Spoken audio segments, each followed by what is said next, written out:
The broadcast from City Hall, the home of the Greater London Authority. Please stand by.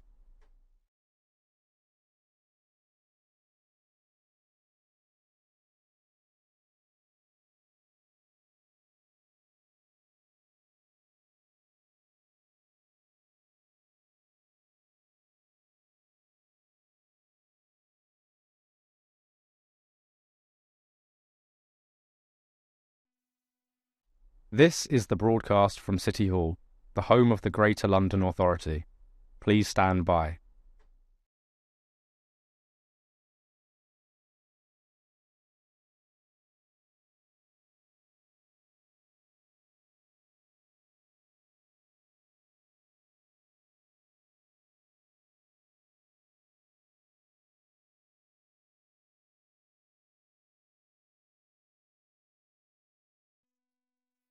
This is the broadcast from City Hall, the home of the Greater London Authority. Please stand by.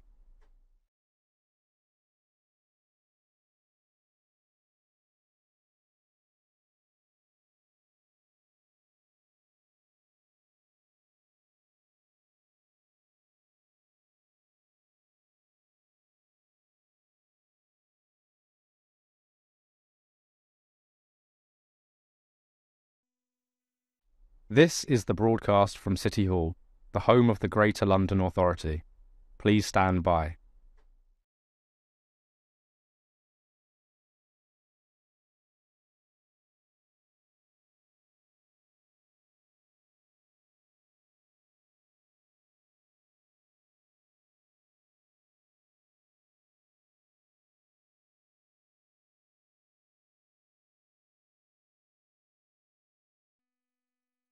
This is the broadcast from City Hall, the home of the Greater London Authority. Please stand by.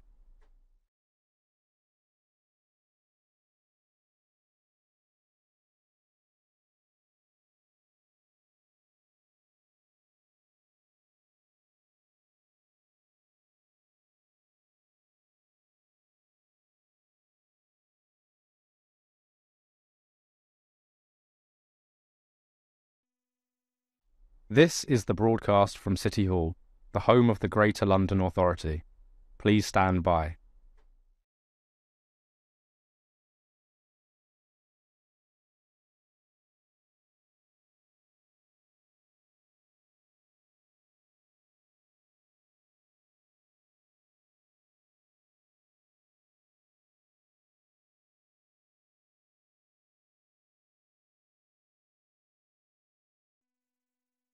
This is the broadcast from City Hall, the home of the Greater London Authority. Please stand by.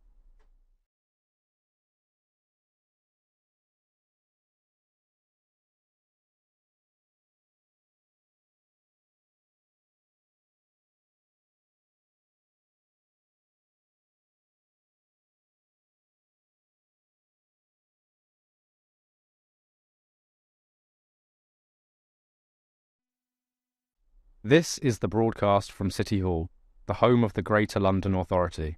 Please stand by.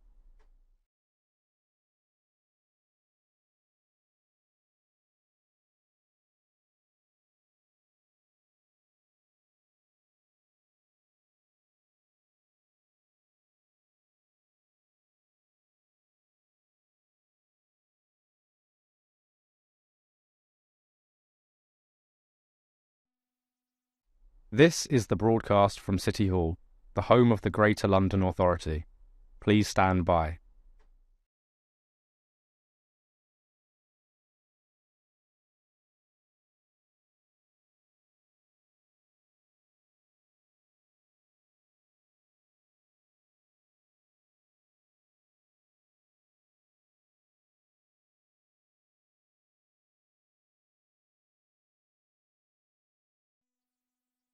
This is the broadcast from City Hall, the home of the Greater London Authority. Please stand by.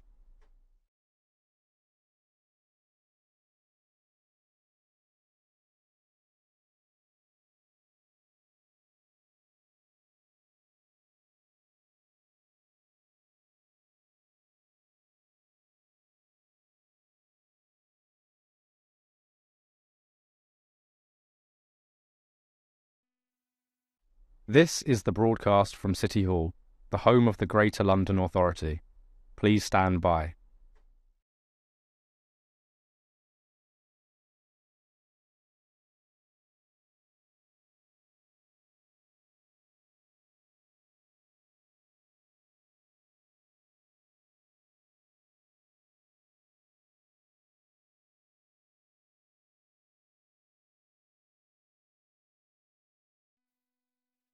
This is the broadcast from City Hall, the home of the Greater London Authority. Please stand by.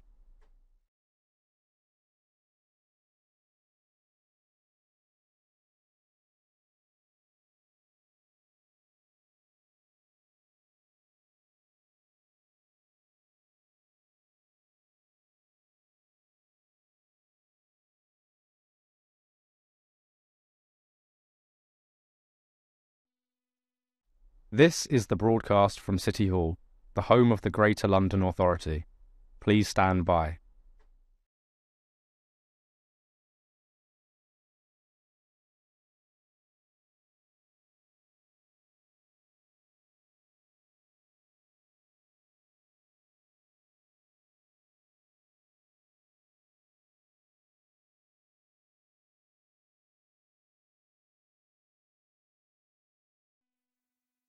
This is the broadcast from City Hall, the home of the Greater London Authority. Please stand by.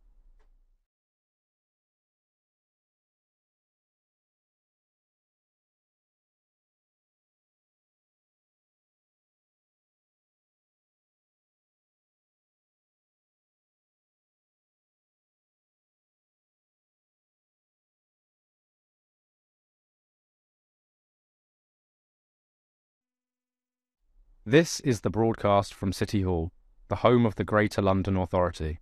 Please stand by.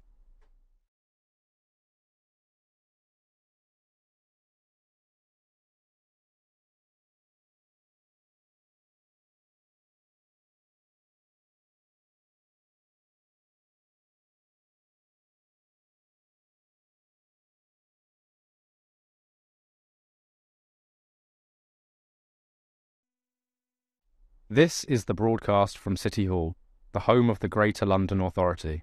Please stand by.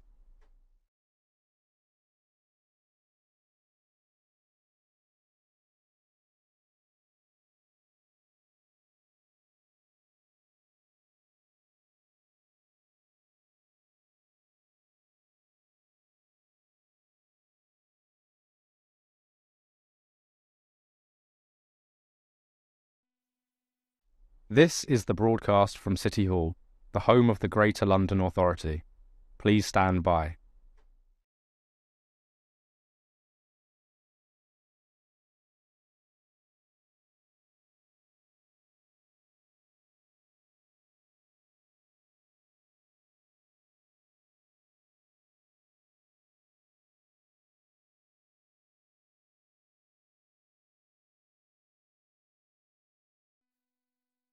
This is the broadcast from City Hall, the home of the Greater London Authority.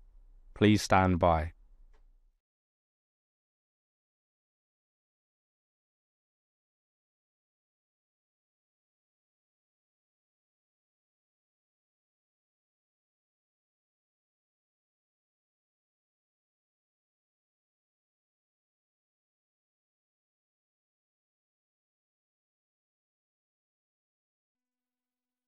This is the broadcast from City Hall, the home of the Greater London Authority. Please stand by.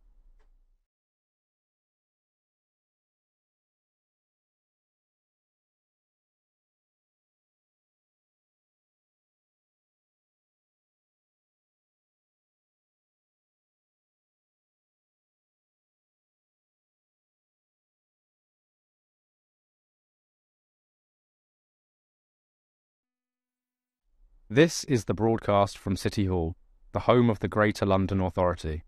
Please stand by.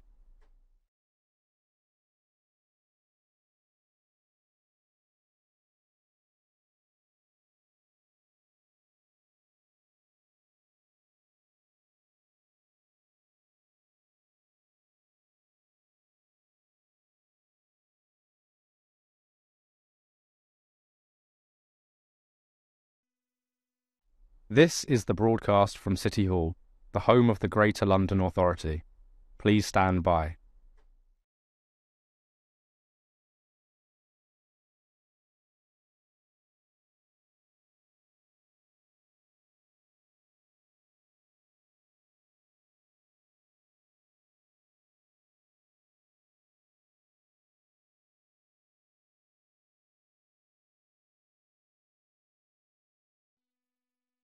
This is the broadcast from City Hall, the home of the Greater London Authority. Please stand by.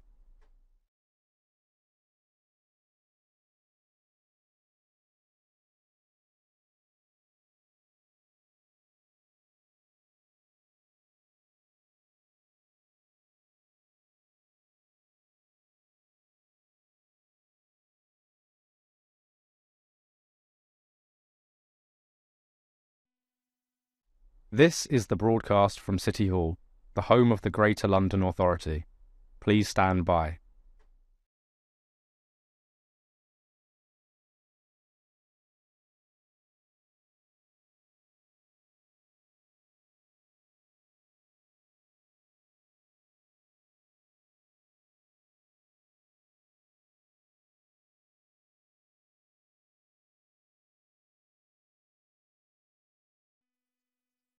This is the broadcast from City Hall, the home of the Greater London Authority.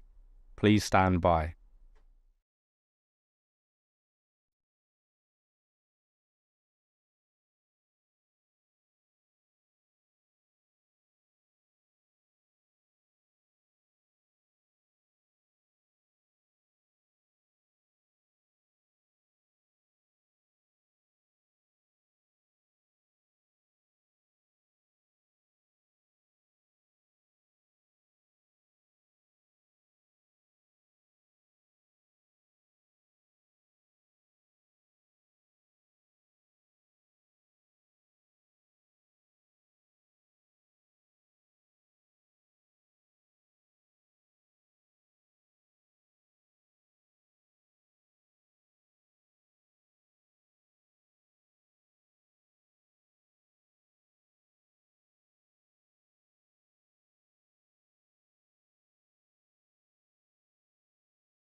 Good morning, everyone, and welcome to today's meeting of the Fire, Resilience and Emergency Planning Committee.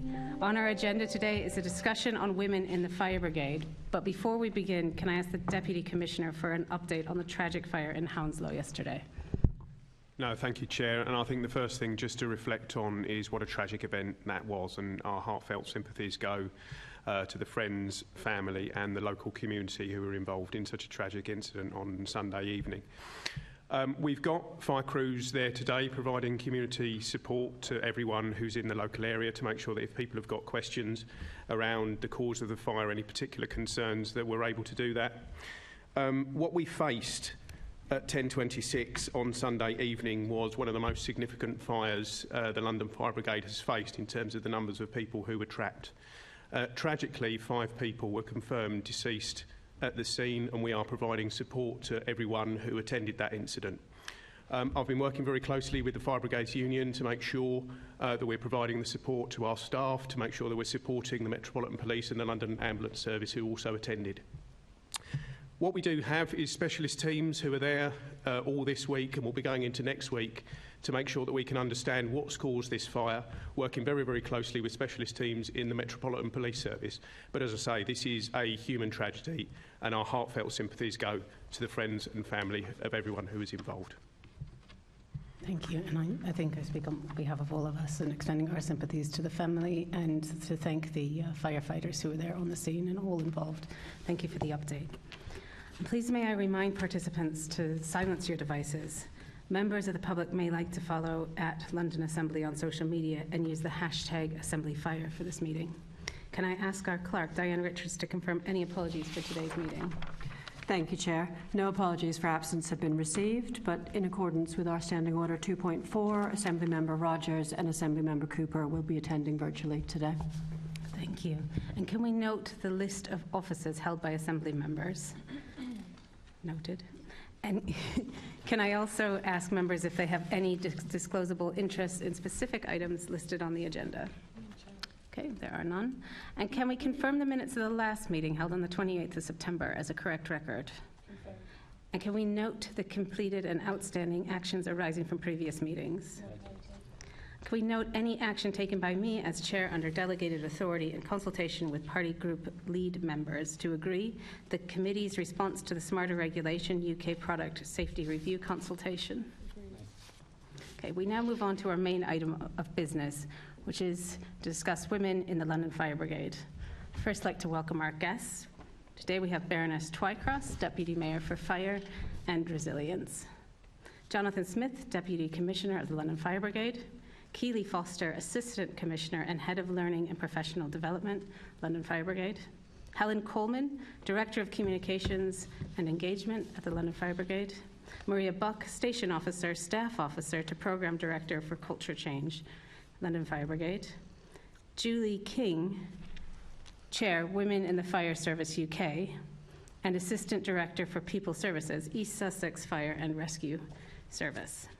John Lamb, Regional Secretary for the London Fire Brigades Union. And joining us virtually today is Lorraine Smith, Joint Secretary, GMB Control. I'll start with the questions, then I'll hand over to fellow Assembly members. I'll start with you, John. A year on from the Culture Review, how have things changed for women in the Fire Brigade? Thank you, Chair. Well, in some ways, it's quite extraordinary that we're a year on from when the Culture Review landed, which, as colleagues on the committee will be aware, was a very, very difficult report for the London Fire Brigade to receive. We had to take a step back, look at ourselves as an organisation, understand the conduct, the behaviours, the values of the organisation, and indeed our processes and policies that had led to Nazir Afzal's report labelling the London Fire Brigade institutionally misogynistic. We've never stepped away from that label. We've understood where that's come from. That was 2,000 members of our own staff reporting into that review, both past and present. We've taken that extremely seriously, and over the course of the last year, what we've had to do is address a number of the recommendations that were in the Culture Review from a short-term perspective, but actually it's part of a much broader and longer-term cultural change programme for the London Fire Brigade, because as the committee will be aware, and the commitment from the London Fire Commissioner and all of us within the London Fire Brigade is to make sure that the brigade is the 21st century fire and rescue service that everyone who works for it deserves, and more importantly, the people of London deserve.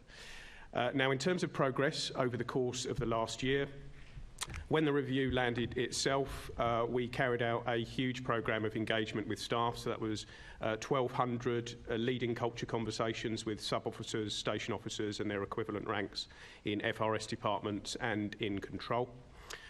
We also conducted 130 senior officers went through inclusive leadership training, something that I've been through myself. We've included things like a new appraisal system. So from June this year, we've got a proper appraisal system, which means we're checking in on people's welfare formally. We're making sure that there is proper career progression for people who want to make their way through the organisation. And if there are any particular pinch points that are stopping people's career progression, we're able to pick them up within that appraisals framework. So that's a significant piece of work that's now online now. We've also been very, very clear that there is a zero tolerance approach to bullying, harassment and discrimination, and we've taken significant disciplinary action, conducted a number of investigations over the course of the last year. We're on the cusp of establishing a professional standards unit which should go live in December, which is a sector first and actually reflects one of the recommendations from the HMIC FRS's own Spotlight report on UK fire and rescue services. So this will be a sector first when the professional standards unit comes online. We've got a new promotions process. There has to be declarations of interest for those on promotions panels. We've got independent chairs of promotions panels for the most senior appointments into the organisation, all of which is helping to bring that transparency to the organisation and make sure that everyone who works within the London Fire Brigade and who scrutinises us has got that assurance that we're moving the organisation through in the right direction. We've established a positive improvement team who consist of a number of representatives from the employee support groups who are able to have a direct line into myself as the Deputy Commissioner and then vicariously the other directors, so that if some of our policies and procedures are actually negatively impacting on particular staff groups, we're able to identify that straight away. One of the areas has been around uniform and clothing. So we've seconded a female sub-officer into the procurement team who's helping us in our newly formed clothing board to make sure that when we're discussing issues around PPE, undress uniform and workwear, we've got the perspective of all staff groups within the organisation. So there's been significant progress over the course of the last year. The direct answer to your question, Chair, is do I think we're in a better position now than when we were last year? The answer to that is yes, but it does come with a caveat that we know that there is still significant work to do. We've got a huge property programme underway in terms of privacy for all. We know we've still got a number of stations we've got to get to make sure that we've got the facilities on the stations that our staff deserve. And we know cultural change takes time. And some of what we're working through are not quick fixes. But we are putting the structures in place within the organisation. We are making sure that we are as transparent as we can be. And we are taking that zero tolerance approach as far as disciplinary issues are concerned, so harassment, discrimination and bullying in particular. So I think we're much better placed now than where we were last year, but still a significant amount of work for us to do, which is why we've got an overarching programme of work. This is the important thing to stress, is that we've got a structured programme of work with specific projects designed to address all of the issues that affect the culture of London Fire Brigade, which I think then sets us up very much for the future, and it means that women working within the London Fire Brigade have got the space and the equity and the inclusion that they deserve, that then will enable London Fire Brigade to be the 21st century fire and rescue service that we all want it to be. Thank you for your very full answer. Coming to you, Baroness Twycross, how are you monitoring the progress the LFB is making in changing culture? Thank you. I think that the monitoring of progress has proved to be very intensive. So I think almost every conversation I have with anybody at the London Fire Brigade touches on the culture review. The Deputy Commissioner did mention it, but I think it's really important to note that Nazir Afzal's report didn't just say that there were problems for women in the London Fire Brigade, it said that there was systemic misogyny. So it takes some considerable effort, as you can imagine, to root out systemic misogyny, but I do think progress is made, and I measure the progress through formal and informal conversations. So my monthly board meetings, my weekly meetings with the Commissioner and other senior staff, but also through the conversations I have to triangulate it. So anything from asking a watch round a mess table through to talking to people at events. So at the weekend I was at the memorial service on Sunday, and I've been to other events within the Fire Brigade, and just having those informal conversations with staff about how they feel things are going. And then obviously as well as that, we're looking at the Privacy for All programme, and Assemblymember Cooper and I, for example, went to Tooting Fire Station to look at what has been done on that. So I think it's quite intensive. We had a very long session at the previous board meeting looking specifically on the culture change. And actually, my scrutiny isn't the only scrutiny. Clearly, your scrutiny helps the scrutiny in support of the HMIC FRS challenges, supports, and helps the Fire Brigade in moving things forward. But the real test is whether people feel a difference on the ground. Do they feel a difference? They can see measures are coming through, but I think everybody recognises there's still some way to go. So the maternity pay helps, and the uniforms help, but those are things that should have never been an issue in the first place. So it's where do you get from just sorting out those very basic things to actually making sure that people feel valued and supported to progress through their careers. And I think you should hear some positive things today. I know Keeley's got some very good examples of how things are changing, but I think things are changing, but like any culture change programme, it does take time, and it definitely takes time to make sure we do it properly. Absolutely. Thank you for that. Coming back to you, Jonathan, do you believe that the LFB's male staff, especially those in fire stations, now understand and accept that misogynist and sexist behaviour is unacceptable in the LFB? Well, I think the key point there, Chair, is the allyship that is required in terms of making sure that London Fire Brigade has the equity and inclusion that is absolutely required. You know, there's been a significant piece of work that we've done, actually in partnership with the Fire Brigades Union, to make sure that when people are working, when they're coming to work, they're conducting themselves properly, they're behaving properly, they're treating everyone with the dignity and respect that they deserve, that actually the professionalism that we see in the operational arena is also then married when people return back to the fire station. You know, it is not the boys' club that's sometimes referenced, where we talk about that hideous phrase, banter. Well, that's unacceptable. You know, these are professional places of work. Everyone deserves to be treated with dignity and respect. And that message is being articulated loud and clear through everyone within the organisation, both male and female, because actually all of us want to make sure that everyone is able to fulfil their potential within the organisation, and that means making it very, very clear about the values and the behaviours that we subscribe to as a professional 21st century fire and rescue service. We're just about to begin a huge programme of work around our values, which Helen's team have helped to help us co-create with staff, that actually these are the values that we subscribe to as the London Fire Brigade. These are the standards that we expect to see on fire stations, linked actually very closely to a lot of the work that Keeley's been doing within learning and professional development around the professionalisation of firefighting as a profession, that actually it's not just how you conduct yourself on the incident ground, it's how you hold yourself at the fire station, it's how you lead your watches. We've focused very heavily on sub-officers and station officers and our middle leadership tier to make sure actually the strategic direction that we're setting is married with what we see on the front line, because as the Deputy Mayor has already alluded to, that's the acid test of whether or not this is successful, is actually what does that look like on the front line. And, you know, we have scrutineers like yourselves, but also the HMIC, FRS, when they come in, they'll be coming in again in February to check our progress against the cause of concern, which was the reason why the London Fire Brigade was moved into engage measures in the first place. The feedback that we've had from the FPOG session so far is they can see the intent of the London Fire Brigade to move us in a different direction, but they will sense check that, they will triangulate, again, as the Deputy Mayor was saying, in terms of what they hear from us at a strategic level with how it's felt on the front line. And we've got some ways that we've been able to test that and measure that. You know, we've had staff surveys that's spoken to the fact that less people have been bullied or harassed, although they've presented that within the staff survey. That's something we have to keep coming back to. Helen's team will be instigating pulse surveys in the new year to make sure that we can keep sense checking that.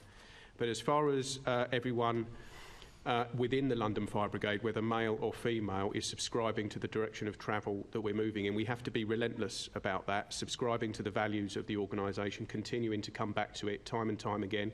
It's where the soft intelligence as well as the data is also really, really important. So if the positive improvement team, who have got the networks and the access in ways that I don't have as the Deputy Commissioner, if they're able to point out issues as they arrive, then we can deal with those quickly and efficiently and effectively.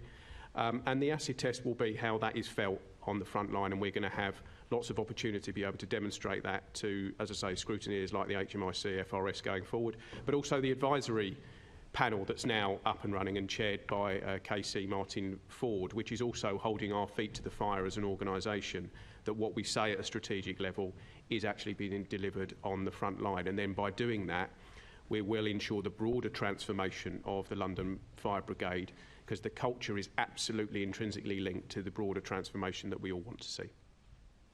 Thank you for that. And Maria, I'm going to come to you now.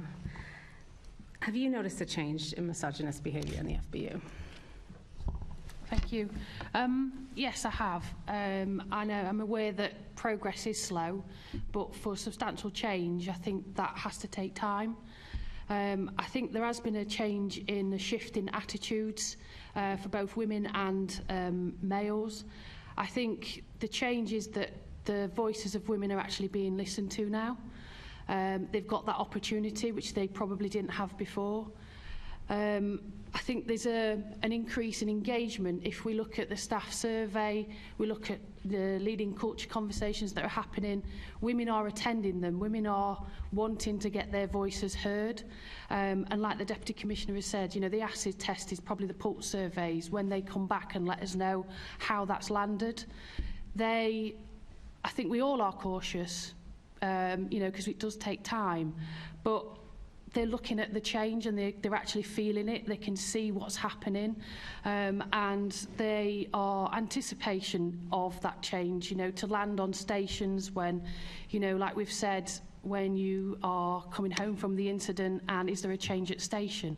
Well, yes, there is, because we're at the mess table and we're chatting and they're getting heard. The support's out there. There's a lot of engagement within seminars and women-only seminars. And there's a belief that the women are part of that change now. And actually senior leaders and directors are seeking out their advice rather than the other way round. And that's the change, is that, you know, they are actually, instead of just being listened to, they're being heard and they're being acted upon. And they want to bring the male colleagues along with us.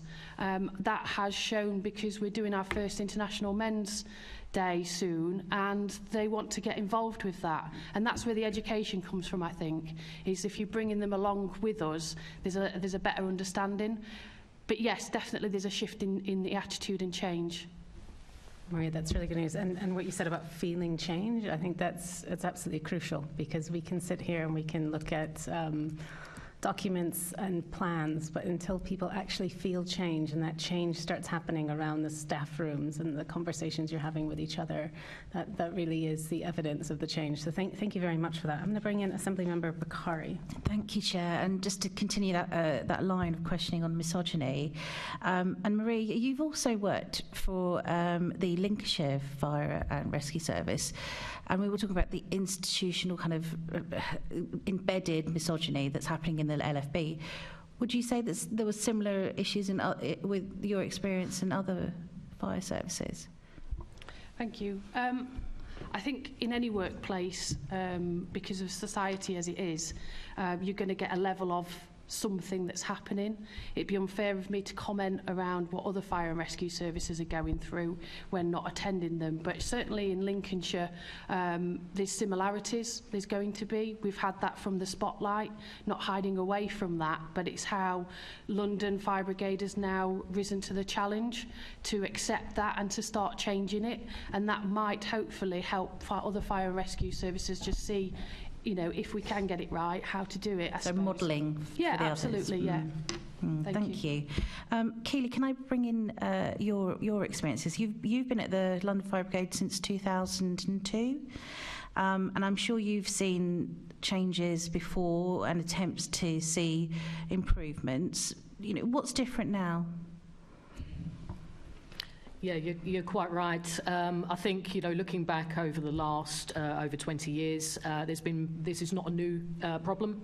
It's a complex problem, but what we've seen come through before with regards to previous action and campaigns such as the firefighting sexism, it was very much an external response, and it was very much sort of channeled.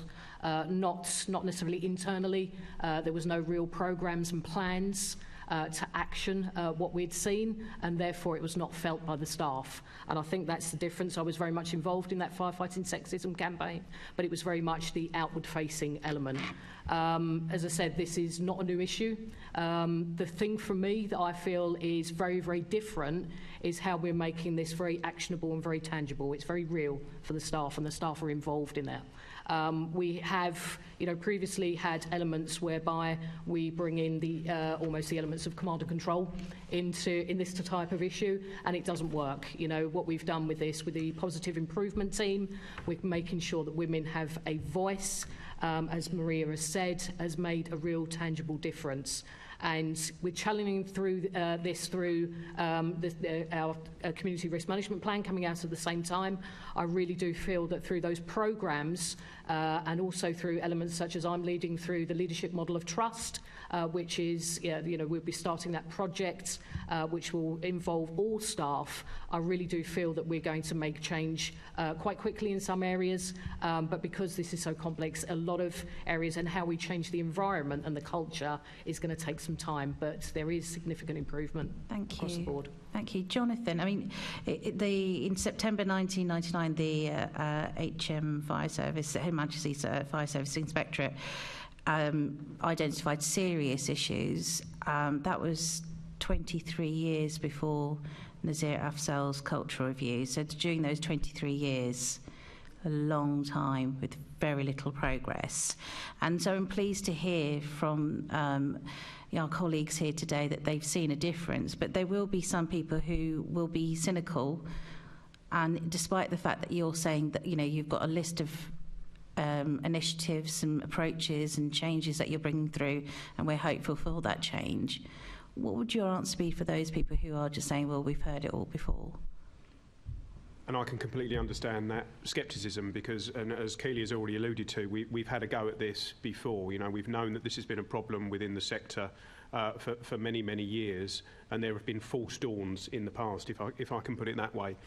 I think the Nazir Afzal report into the London Fire Brigade is one of those genuine watershed moments. I think if you look at what the National Fire Chiefs Council are doing in partnership with Her Majesty's Inspectorate of Constabulary and Fire and Rescue Services, this is something now that needs to be driven with an energy and a pace, because quite frankly, we cannot be the world-class fire and rescue service we want to be without the equity and inclusion within the organisation, because what it means is we're not accessing the greatest talent that's available to bring into the organisation. We know that the London Fire Brigade has to look and feel like London, and we are some distance away from that in terms of the gender balance and in terms of the ethnic balance, and we know we need to keep working on that. Keeley's undertaking a significant programme of reform around our firefighters in development training and making sure we're recruiting from the London population, and that includes making sure the gender balance is there. We need to see more women coming through the ranks of the organisation. We need to bring more women into the organisation at the most junior level and then enable them to progress their careers, and that means making sure our promotion processes are fair, they're equitable and they're transparent.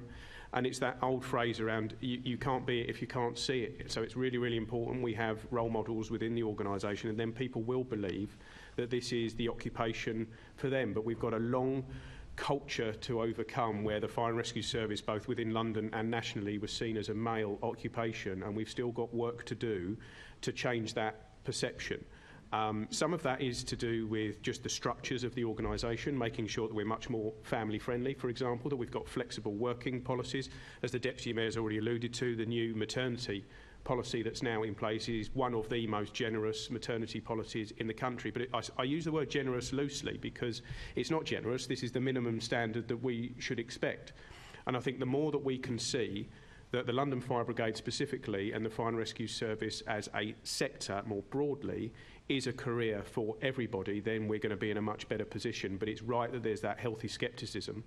But that's where the HMI, the new advisory panel within London specifically, is going to hold senior officers like myself to account in terms of the delivery of that. And I think everyone should have confidence that we are absolutely determined to see that through.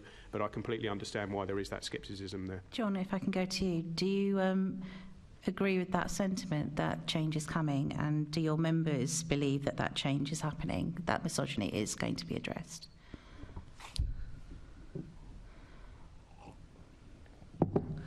Yes, I think our point from the FBU is we certainly think that we're moving in the right direction. There's still work to be done. The London Fire Brigade's, the culture's on a journey. I believe that's a journey that doesn't actually have an ending, because once you get somewhere, you shouldn't stop. We need to keep moving forward. But I do think, John touched on it, there's a lot of work being done, but until everyone feels respected and treated with dignity and work, we've still got a job to do. Thank you. I'm going to be moving on to grievances now. Is that okay, Chair? Yeah. Okay. Brilliant. My question is going to be for Jonathan to begin with. The data on the external grievance procedure shows that although 184 cases have been resolved, there have been no staff dismissals as a result. Can you explain why? If the Chair will forgive me, we have to be careful in terms of getting into the specifics around the numbers of dismissals. But what I can say is that certainly in the last year, we have seen dismissals within the London Fire Brigade as a result of disciplinary action that has been taken. So there are people no longer in the organisation as a result of action that's been taken over the course of the last year in terms of the disciplinary process. That includes some of the most serious acts of sexism and misogyny is included in that. But I'm afraid, due to GDPR regulations, I'm unable to go into the specifics, but I can give the panel the assurance that there are those who have been dismissed as a result of some of the most extreme examples of misogyny and sexism, but also there's been other disciplinary sanctions levelled as well. So just to confirm, those are under the new grievances processes, aren't they? So what we've got at the moment, so we currently still got our extant discipline and grievance procedure as a result of the professional standards unit that we will be establishing next month. There's also a new suite of discipline and grievance procedures which are designed to be much more simple, much more straightforward, very, very transparent, which means we can deal with poor behaviour when it arises quickly. And yes, when in the most extreme end, if that means removing people from the organisation, then that's absolutely something that we will do. But also more fundamental to that is making sure that where there are issues arising right at the beginning, they are dealt with at the earliest opportunity, because that's actually where we stop this from happening. If you look at a number of the most serious cases that we're dealing with, actually there was the opportunity to deal with those properly at a local level, and that requires local leadership, people being confident, having difficult conversations, challenging some of what would be regarded as banter or the norms in the past, and making sure that they don't become an issue. But where you do get the most egregious acts, I can give absolute assurance to this committee and to anyone watching this committee meeting that those individuals do not have a place in the London Fire Brigade, and they will be dealt with. Thank you, Assembly Member Bakari, for letting me come in. One of the things I was just wanting to add was, unlike the police service, it's not possible for the London Fire Brigade to give details of people who are sacked as a result of disciplinary process. And one of the things that I'm not sure whether the LFB has raised it with you before, something they would like to see is to have similar rules on a barred list that you have in police, and an ability for, like with the police, to be able to publish the names of people who are removed from the organisation. So it might sound like people are trying to skirt around the issue, but I can assure you that one of the things I do scrutinise is whether or not people have been removed or in the process of being removed. But I think that because of the rules around barred lists, it's not possible for the Deputy Commissioner or other members of staff to give you precise details, although I'm sure that the Commissioner would be happy to brief Assembly members in private. Thank you. Thank you. Thanks for that clarification. I mean, if there's anything that you feel that there isn't, then just, you can't answer, then, but I'm just continue on, see what you can answer. Can I confirm that 136 cases are not classed as resolved and still ongoing? Is that correct? I would need to check that exact figure, Assembly Member Bakari, and come back to you. But we do. The sheer scale of what we faced over the course of the last year, I think, also needs to be sat within this context of this meeting. So since the Culture Review landed, we've had over 300 contacts into CMP, who we outsourced our complaints and disciplinary processes to as a result of the findings of the Culture Review, where there wasn't the trust in the organisation for people to come forward and make those complaints. And as we've read into the committee before, prior to that we had a Safe to Speak scheme, which in 18 months had only received 24 contacts, so that gives an indication of the difference in the scale. Now, that's actually a good thing because it means people are coming forward, they're confident in the system that we've got in place to make a complaint. And once that's assessed, and if there is required to be an investigation and disciplinary action taken, and that's absolutely what is happening at the moment. But I would need to come back to you with the specific figures, given the caveats that the Deputy Mayor has already alluded to. And out of the 320 grievances cases have been brought by women, are they based on sexist discrimination and practices? Well, what you'll have is there'll be a mixture. So there'll be a mixture that are actually just the breakdown of a working relationship, either between a manager and a member of staff or peer on peer. But within that, there will also be examples of misogyny and sexism, and they will be dealt with appropriately. So, when these complaints are happening and the investigations are happening, what kind of support are the women getting at that time? So it's critical that everybody within the process has that support. It's part of the reason we've seen a significant increase in the numbers of suspensions that there are now in place, because the suspension, although a neutral act, is designed to protect both the complainant and the respondent. And that's something that we've been doing significantly over the course of the last year.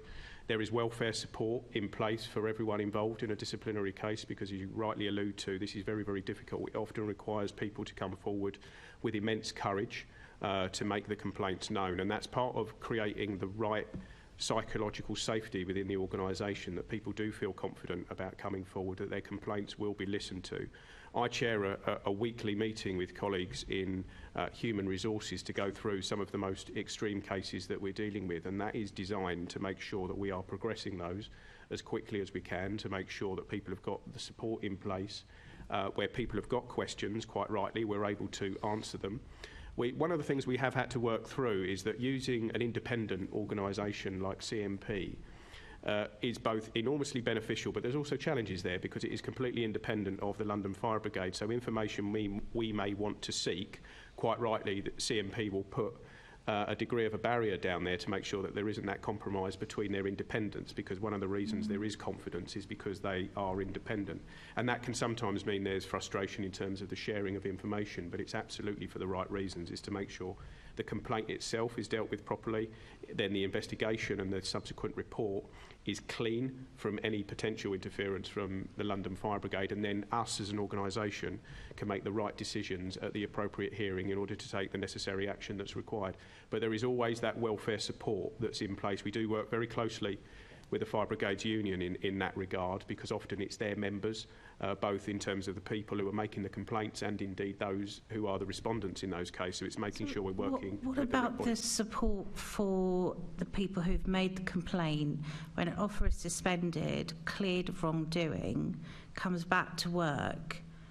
How do you protect that complainant not to feel... Well, they could be feeling fear, they could be feeling, all sorts of emotions about that decision.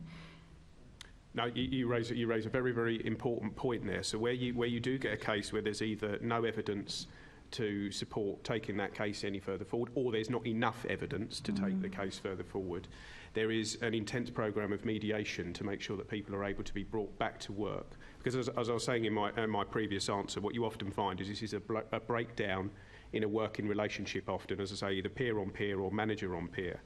And it's really, really important that if there isn't disciplinary action that's going to be taken as a result of what's happened, there is that mediation in place, and we do that. So we bring in the line management, we bring in trained officers within the People Services Department to be able to facilitate that mediation, to create the working environment that will enable all of those involved in a case to then continue their careers in the right way. But it's critical. We have to keep coming back to that and making sure we get that mediation right. Also is how long things take as well. Yeah. Have you got any idea of how long these cases are taking on average? Well, in the most extreme cases, they do take a significant period of time, because the investigation themselves is quite significant. You'll often have a number of witnesses who need to be spoken to, and the interview's gone through, and then people need to sign off their interview. So there's a significant amount of investigative work that goes into the most serious cases, and some of them, we were quite open, have taken too long, and we would like to bring them to resolution much quicker than we've been able to. It's one of the founding factors as to why we're bringing in the Professional Standards Unit as quickly as we can, and establishing that as quickly as we can, because actually by creating that Professional Standards Unit, working with an independent discipline and complaints organisation as well. We're going to be able to have the processes in place to make sure that when these cases come through, they're able to be addressed quickly, transparently, and then provide an outcome to everyone who's involved in the case, which then enables everybody to move on within their careers, or indeed take the most severe disciplinary action if that's merited. Is that how you're monitoring as well? Is that the way you want this to be a success? Absolutely. How are you going to make sure that that is a success, through those procedures? So the Professional Standards Unit will obviously be reporting into Commissioners Board. It will be reporting into the overarching strategic organisation of the London Fire Brigade, which will include the Deputy Mayor's Board as well, to make sure that cases are coming through in the right way, that we're dealing with them appropriately. And we will make that as transparent as we can. It's part of the issue that sometimes we face in terms of making that data available as quickly as we can, that then it is as transparent as it needs to be. But there will be no shortage of scrutiny over the Professional Standards Unit. As I say, this will be a sector first. I'm under no doubt that the eyes of the sector will be on the London Fire Brigade in terms of the success of the Professional Standards Unit, and we're absolutely committed to making sure that it works. And on the historic cases review as well, are you content with the progress being made there and the monitoring of that? Yes, so we're drawing to a conclusion in terms of the historic cases. So to date, we've had 57 cases that we've addressed, 41 of which have now been resolved. There's a number that are coming up to their final stages over the course of the next 2 to 3 weeks, and that's going to be an important milestone for the organisation in terms of moving forward, that we're able to draw a line under those historic cases, which absolutely we've had to address as a result of what we found within the culture review. But then this is about, with the establishment of the new Professional Standards Unit, the general transformation of the London Fire Brigade, what we're going to be doing moving forward. Yes, we've had to address those issues, but that then gives us the platform to take the organisation forward in the right way. Okay, thank you. Thank you, Assemblymember Carr. Before we move on, I'm going to welcome to the gallery my uncle and auntie who've joined us from all the way from New Mexico. They've come to London to hear about women in the fire brigade, so that's very kind of them. So thank you for being here. I'm going to hand over now to Assemblymember Duvall. Thanks very much. Just before I go to my core questions, can I just seek some clarification? So in terms of the independent process that you described to us, what would trump, what if there were operational reasons why the FBU might require that information? Is that still the case, that you wouldn't have access to that information that you earlier alluded to because of the process? How does that work? So if there are any immediate safety concerns, or if there's something that needs to be drawn to our attention straight away, we've got a process in place that CMP can identify that to senior leaders within the organisation. I'm grateful for that. And the second clarification, it might be my misunderstanding of the word mediation in an industrial relations type setting, right? So in terms of what sort of a mediation would take place, are we talking about really post-process, return to work or not? It's not really mediation, it's really about how both parties, because you could see where management, who in some cases have decided to take action, and actually managers have got feelings as well, might feel a bit hard done by. Never mind a victim or a potential victim who's gone through the process, who hasn't quite received the outcome that they think they should receive in terms of that. So is mediation the right word, or is it something else that I'm thinking? How does that, because it's almost like if I want to mislead people, I'll put community in front of it in that sense. Is mediation the right word? Is it the right process? Well, in terms of what you have is, you're absolutely right, you've got, if I can use the word mediation, I'll explain why shortly. So you've got mediation in, if you can deal with something in an informal way, because actually what there has been is a breakdown in a relationship or a misunderstanding, then that's absolutely for local managers to make sure that they're able to address those issues. If informal action is the right approach.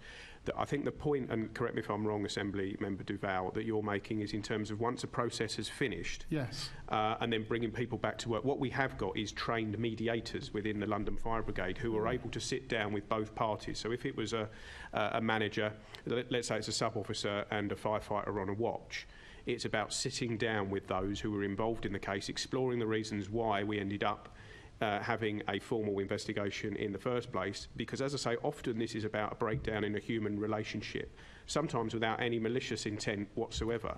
And it's about exploring that discussion with trained mediators that then enables people to come back to work and carry on with their career in the right way.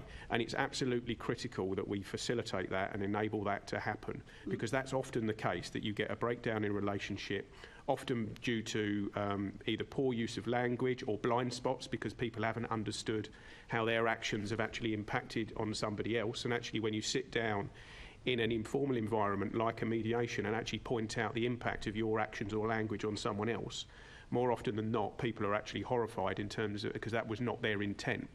And the more we can do that, and the more we can create that psychological safety at work to be able to have those conversations, then that's going to set us up in the future. But there is a formal, in inverted commas, mediation process for people returning to work. But of course it depends on the severity of the breakdown in terms of who we bring in to facilitate that mediation. We have brought in private sector support to provide that mediation if it's required, but we've also got that internally as well. Okay, thanks for that clarification. Let's turn to a trade union perspective on the new grievance procedure. If I may, I want to hear from both John and Lorraine, who I think is online. So maybe we begin with Lorraine. What's your members' view of the new external grievance system and how cases are being handled? So if we could begin with Lorraine. We can't see you. We can see on that one. Oh, I can now. There's me looking round the room. We can't hear you. No. Lorraine, Sorry, can you hear us? We can't hear you. So are you on mute?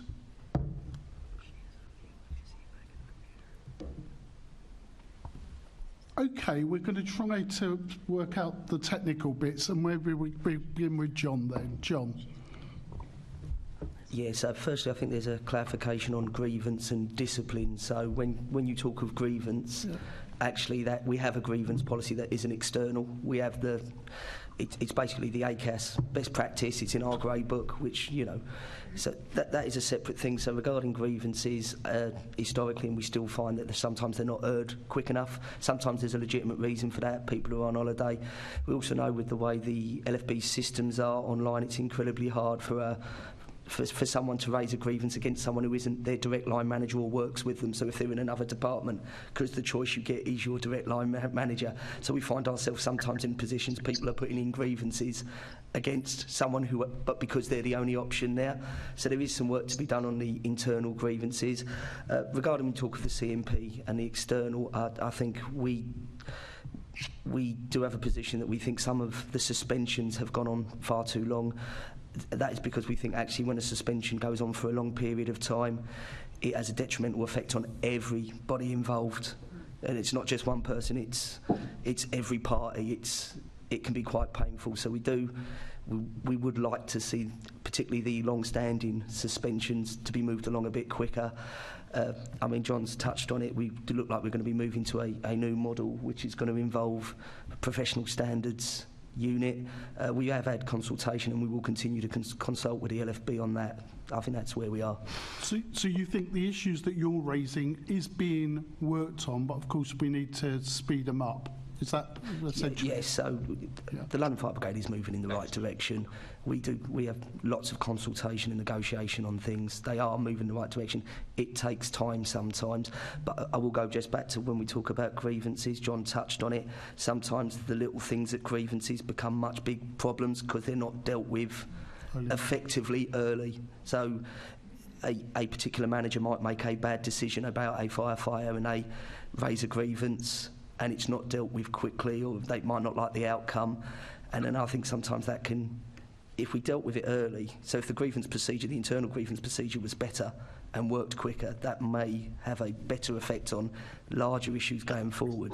But regarding the CMP, we do think actually we need to be quicker with some of these. As I said, a suspension for a year is not healthy for any of the parties involved. Okay. If we can return to Lorraine. Yeah, hello. Fine. Did you manage to hear the question? Shall I repeat the question again? So what's your members' view on the new external grievance system and how cases are being handled? Okay, well, we haven't got such a large membership as the FBU, but we have got a lot of control members with us. So it takes a very long time, like has already been said. It seems to take months and months to hear these cases and to get a conclusion, which isn't fair on the people involved. And also sometimes admin and that can let these cases down. So it's not, it's not just, I don't think, the time. I think there's other factors involved. That's basically really our viewpoint. And if I quickly go to Jonathan, so of course there are things that delay the process and the things beyond control of either parties, right? We get that. Are you on top of making sure that there is not the pressure, but the right approach to try to speed up this process? Yes, we do, and that's one of the reasons we instigated the weekly meeting that I have with our colleagues in Human Resources who provide that interface between the London Fire Brigade and CMP, who are providing the external discipline and complaints service. Is for exactly that reason. The most severe cases that we deal with will obviously tend to result in suspensions. And I completely understand where my colleagues in the unions are coming from, that people have been suspended for too long. I wouldn't seek to disagree with that at all, and we want to see people brought back to work if that's the right approach, or indeed go through the disciplinary process with the required sanction that's levelled against them. But that's one of the reasons why we do have that meeting with colleagues in Human Resources, to make sure that we are continuing to push, that we review every single suspension risk assessment every week, because if the circumstances change, we will remove the requirement to suspend and bring people back in and actually give them different duties to do if that's the most appropriate action. So that's happening every week, because we are very, very conscious that when people are suspended, although that's a neutral act, that does have a significant impact on those individuals, and we want to see these cases resolved as quickly as we can, which again is one of the driving factors behind the establishment of the new professional standards unit. Fiona.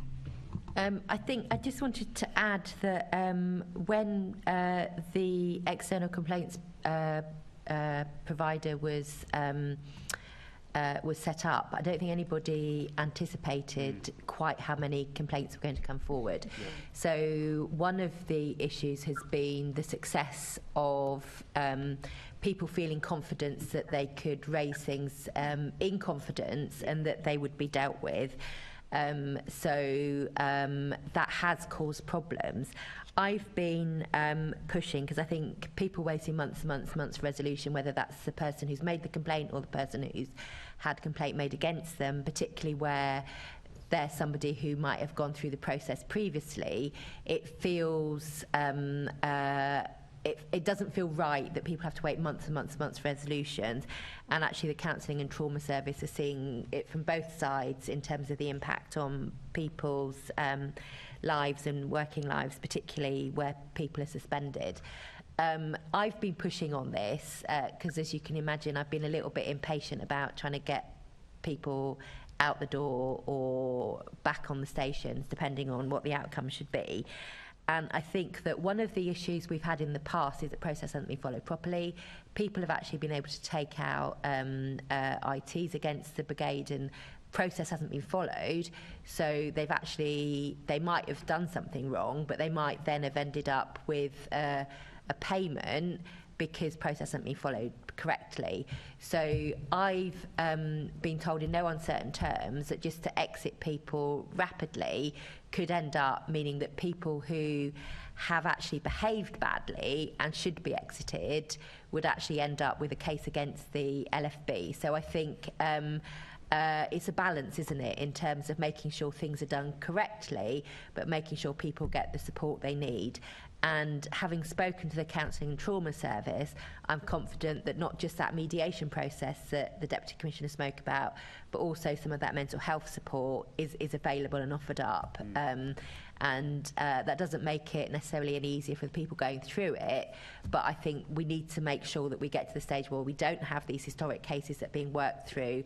We've got professional standards units set up, and we've got clear KPIs on how fast things should progress through that, and a clear understanding of how people should be treated while they're going through the process, whether they're the complainant or the person that's complained against. Okay, thank you for that. Julie, if I can come to you, does your group support external grievance procedures, and do you think they provide better protection for women who want to lodge the complaint? Thanks for the question. So Women in the Fire Service is a voluntary organisation, and so we certainly provide support for people up and down the country that are involved in particular processes or maybe feeling a little bit aggrieved, but more in a support mechanism and not necessarily directly linked with external organisations. But we would certainly lean in and provide support for those people. And in terms of some of the caseload that you've been dealing with, and what you've heard in terms of other support mechanisms, whether they're inside the organisation or employee representatives, where do you think the gaps may be? Is it a communication issue, as we heard earlier on, sometimes that can lead to problems? Where do you think, in terms of people that arrive at your sort of front door for help and support? I think we've already heard this morning that sometimes it's about having that crucial conversation at the right time to try and stop things from escalating. And I think sometimes it's about confidence of people to be able to raise their concerns, or having the opportunity to say at that time, when you said that, you make me feel like this. And I think sometimes when you are in the minority, it is harder for your voice to be heard. And I think what we are certainly seeing is more people coming for support through Women in the Fire Service, and actually seeing people and hearing people raising their concerns and actually showing a bit of bravery and saying, that's not acceptable and I'm not prepared to continue with that. And that's a positive. Thank you. Thank you. And then we're going to go to Assemblymember Cooper, who's online. Hopefully that's working. Assemblymember Cooper. Hi. Can you hear me? I've just unmuted myself. Yeah, we can hear you. You can. Yeah. I just wondered, maybe I'll come back to Jonathan on this one, but others may wish to reply. Without giving any of the individual details, because we don't want to breach GDPR, I just wondered if you could tell us how many staff who have been subject to misconduct proceedings have resigned before their case was heard. So I'm afraid I can't answer that question specifically. We do have the data, but we would have to present that in the right way to make sure that we weren't breaching GDPR regulations, mainly because the numbers are such that it would be easy to identify those cases. So going back to the point that the Deputy Mayor was making before, we're happy to have that conversation in a closed environment, but we just need to be very careful with submitting that data in a public environment, if I can. Okay, well, but I think that tells us then that the number of cases is probably quite small, I would hope, from that answer. And yes, perhaps if you could share that with us in a more confined, private way, that would be good. And I wondered if you could also provide an update on progress in ensuring that all LFB staff are subject to the higher level rather than just the very basic DBS checks. This was something that we've spoken about previously, and obviously there's various different levels of DBS checks, and I wondered if you could just tell us whether that has been able to progress now. So we are progressing the DBS checks that we're able to use through all of our staff groups. Obviously, depending on the roles within the organisation, you have different levels of vetting. So, for example, at my level, I have one of the highest vettings that there is in the organisation, and that will be appropriate throughout. There was changes in legislation back in April that came into force in June, which means we are able to look at standard DBS checks across the whole of the organisation. One of the things we are really keen to continue to progress, though, is enhanced DBS checks across the whole of the organisation, which we see as something as very, very important.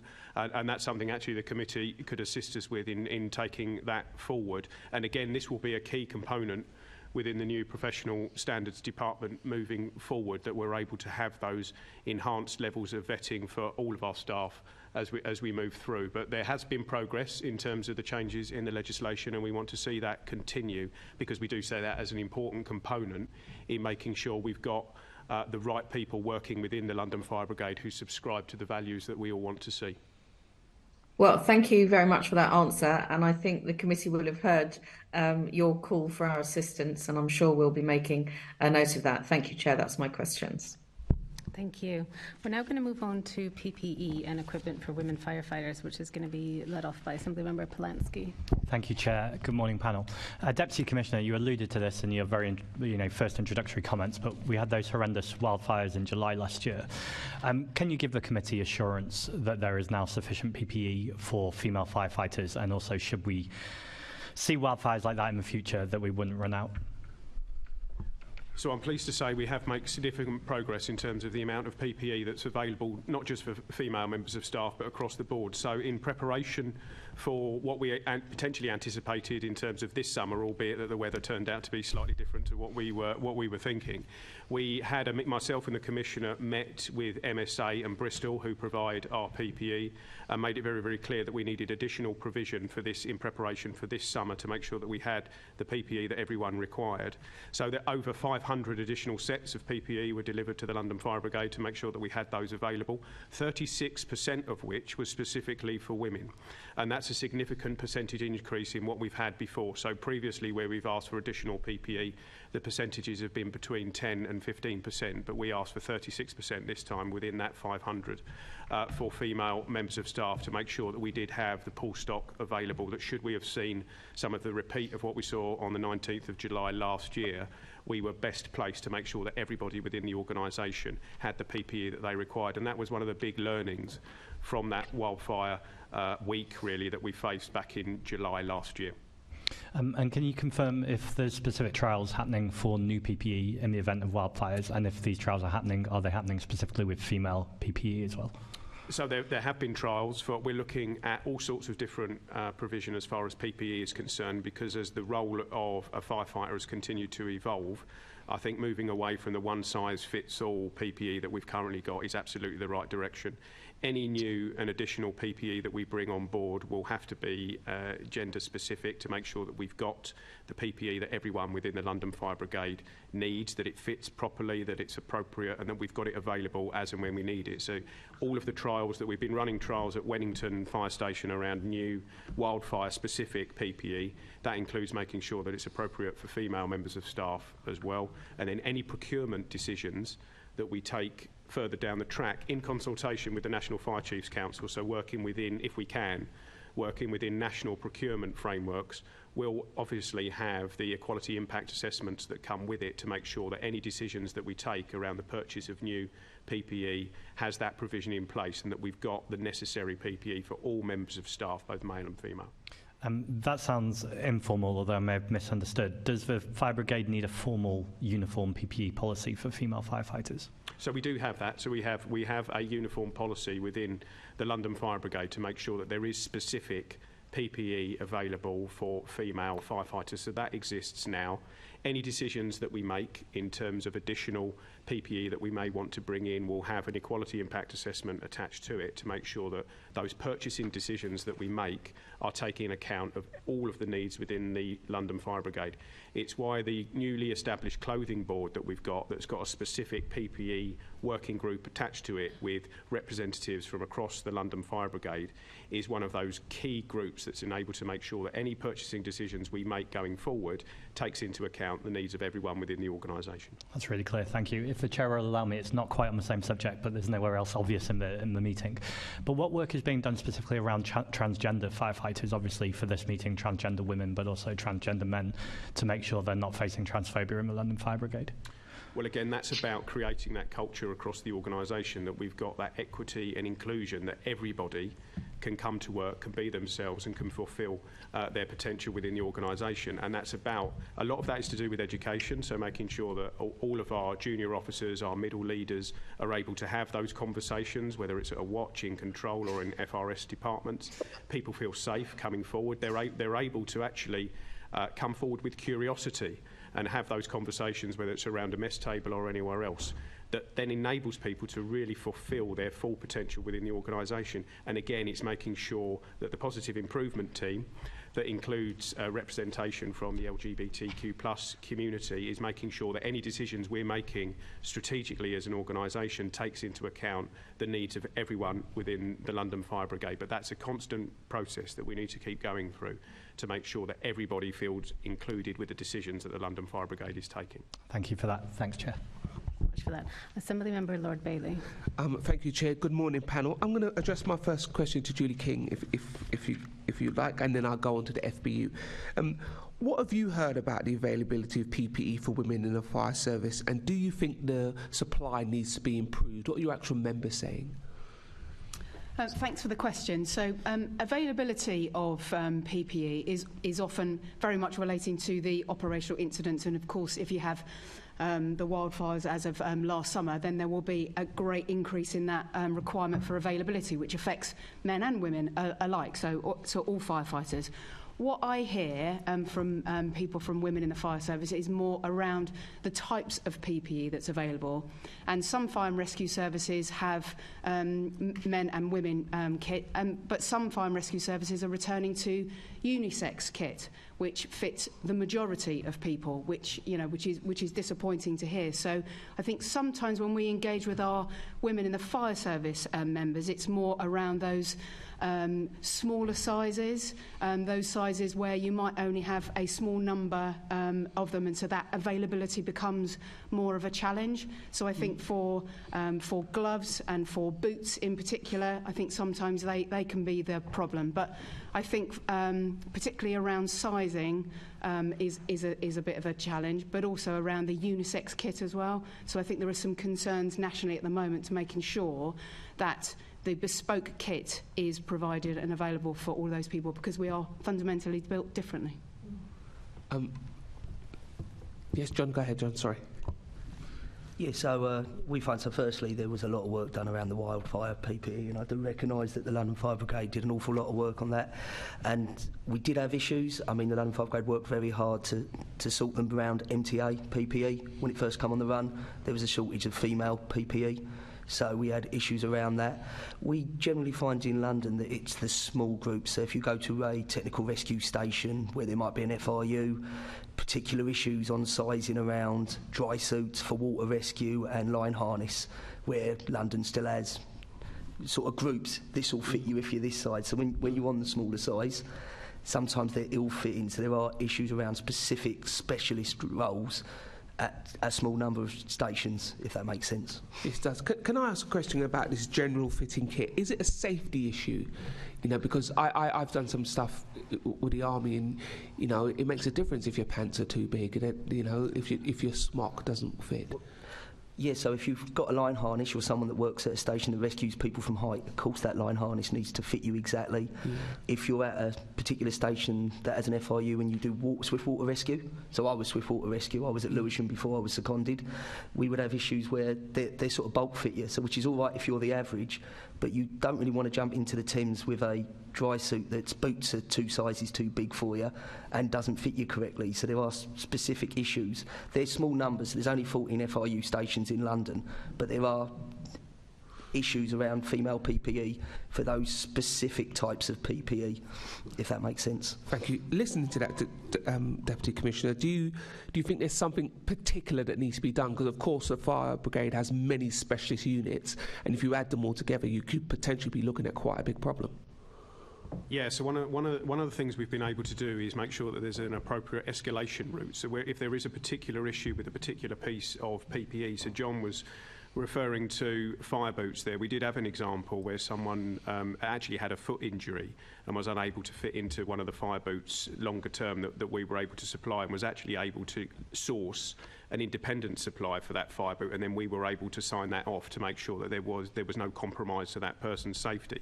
Is one of the reasons I sit within the clothing board, that if there are particular challenges around any uniform, whether it's PPE, whether it's workwear, whether it's undress uniform, that's escalated very, very quickly, and then we can take decisive action, so that what you don't have is people waiting for significant periods of time for the right fitting equipment. Yes, you're absolutely right, there is a safety issue if it's PPE or equipment that we're using on the front line, but there's also a dignity issue if it's to do with workwear and that's not fitting properly, or the undress uniform isn't fitting properly. So we've now got that escalation route, and if needs be, we are able to use additional suppliers to help deal with those specific issues, because the numbers tend to be quite small. But then what you don't have is staff who are waiting for significant periods of time for the right fitting equipment, whether it's from a safety issue or actually just from a dignity at work issue. So there are those escalation routes that now exist.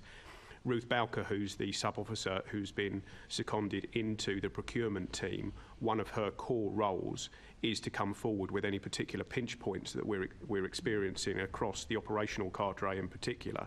And if they are a problem, then that's able to be escalated through the clothing board, which I attend, and so does the Assistant Director for Procurement.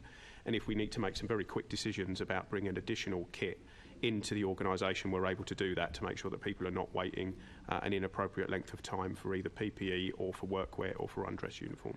Does this, what sounds like a fairly new approach, does it have a financial impact? Is it expensive, or are the numbers small enough to be No, the numbers are small enough, and of course it balances itself out, because if you've got people who haven't got the right fitting PPE, it means we have to take them off the run in terms of any safety issue that exists. So actually facilitating, making sure that people, as well as being morally the right thing to do, there's also an operational imperative to make sure that everyone has got the kit and equipment that they need to do the job that we expect them to do. So no, there's no significant cost implication behind that, because the numbers are relatively small. But also that mitigates the fact that we've not got people on the run if we needed to pull them off, which obviously has a cost implication that sits around that. Okay, slightly changing target here. Are sufficient provisions being made for female fighters who are deployed for long periods, especially around toilet facilities, menstrual products, etc.? So that's a really important question, and again linked to what we were discussing before around the experience from the wildfires last year. One of the main areas that was considered in the debrief that followed the wildfires was indeed those welfare facilities that were available. So we've now got additional support in terms of things like portable hygiene units, that if we know that we're going to be dealing with an incident for a protracted period of time, we're able to bring in additional portable hygiene units to make sure that everybody on the fire ground has got the dignity that they deserve, and that they've got those facilities available in a way that we didn't have even this time last year. We are looking at a new procurement next year in terms of what that's going to look like in the longer term. That's part of our budget submission that will be going into the GLA at the end of this month in terms of enhancing that support further still. It links back to the issue around having sufficient PPE to make sure that everybody has got the PPE that they are required, particularly at a protracted incident where, due to things like contamination, you will want actually to swap crews out, you want to swap people out and make sure that they've got clean kit available to be able to deliver the service. And then indeed other hygiene products which are carried on frontline pumping appliances, making sure that they're available when people need them. And again, going back to this escalation issue, one of the things we granted a few months ago was that borough commanders have now got corporate credit cards. So if there's a particular issue in a particular area, they don't need to wait for any complicated process. They're actually able to use corporate credit cards to buy any additional products that we may need to make sure that a scene of operations has got the support that is required going forward. Julie, just to come to you, do you feel your members would agree that there's been a step change in the provision made for female firefighters, particularly if they're in a long-term deployment? Yeah, so to answer the first part of your question first, I think it's fair to say there's probably still some work to do in ensuring that there is adequate sanitary products for our firefighters out on the incident ground. And then for the longer period of time, there's some services that are doing that really well around pop-up provisions, etc. So there are some examples of good practice up and down the fire and rescue service, but probably still some work to do, and probably still at the moment a reliance upon the individual to make sure they have adequate provision of products themselves. Okay, thank you for that. And just finally, again to Deputy Commissioner, has the Positive Improvement team put forward any further suggestions to support women that are LFB that the LFB are considering? Yes, so the Positive Improvement team actually come forward very regularly with new and innovative ideas in terms of how we can make sure that we're supporting all staff groups, including women. So one of their big pushes has been providing additional support for women in the organisation wanting to go through the promotion process, so additional support at leading firefighter level and sub-officer level in particular, because often this comes down to a question of confidence and people really having faith in the system. So the Positive Improvement team have been able to use senior female members of staff to provide guidance and support that gives that confidence that enables women to come through the organisation and progress, because that's going to be critical in terms of taking it forward. One of the big areas, as I've been alluding to before, is the whole issue of uniform and making sure that that dignity is there. They've been very, very vocal, rightly so, in terms of how we make sure that all of our uniform provision is where it needs to be, both in terms of workwear, both in terms of undress, both in terms of PPE, around dignity for all and the building works that are happening on fire stations, making sure that we get that right, making sure that the communication that we're sending to fire stations and to station commanders in particular around their responsibility to make sure that everyone has dignity when they come to a fire station in particular in this case. So making sure people are using the appropriate toilet or showering facilities to make sure that there's that proper segregation where it's required. They are always coming back and they report directly into me to make sure that there is that direct line at director level, that where there are particular issues or particular pinch points, we're able to address them as quickly as we can. Okay, thank you. Back to you, Chair. Thank you. Thank you. We're just going to come on to Privacy for All programme and facilities for women firefighters. Assemblymember Hall. I'll start with you, Jonathan, if I can. The Privacy for All programme is not due to be completed until 2027. Will this mean that some fire stations will not have the capacity to increase the number of women firefighters on watches until then? So all fire stations, as we speak at the moment, have female facilities and single-sex facilities available, so that exists now. You're absolutely right. There is a period of time as we work through the Privacy for All programme. It was one of the reasons that we accelerated it, and there was additional finance provided in order to deliver Privacy for All as quickly as we can. To date, we've achieved that at 17 fire stations. By the start of the next financial year, that will have risen to 31. And then by the time we get to the end of the 26-27 financial year, the 82 stations that were required for that Privacy for All work will have been completed.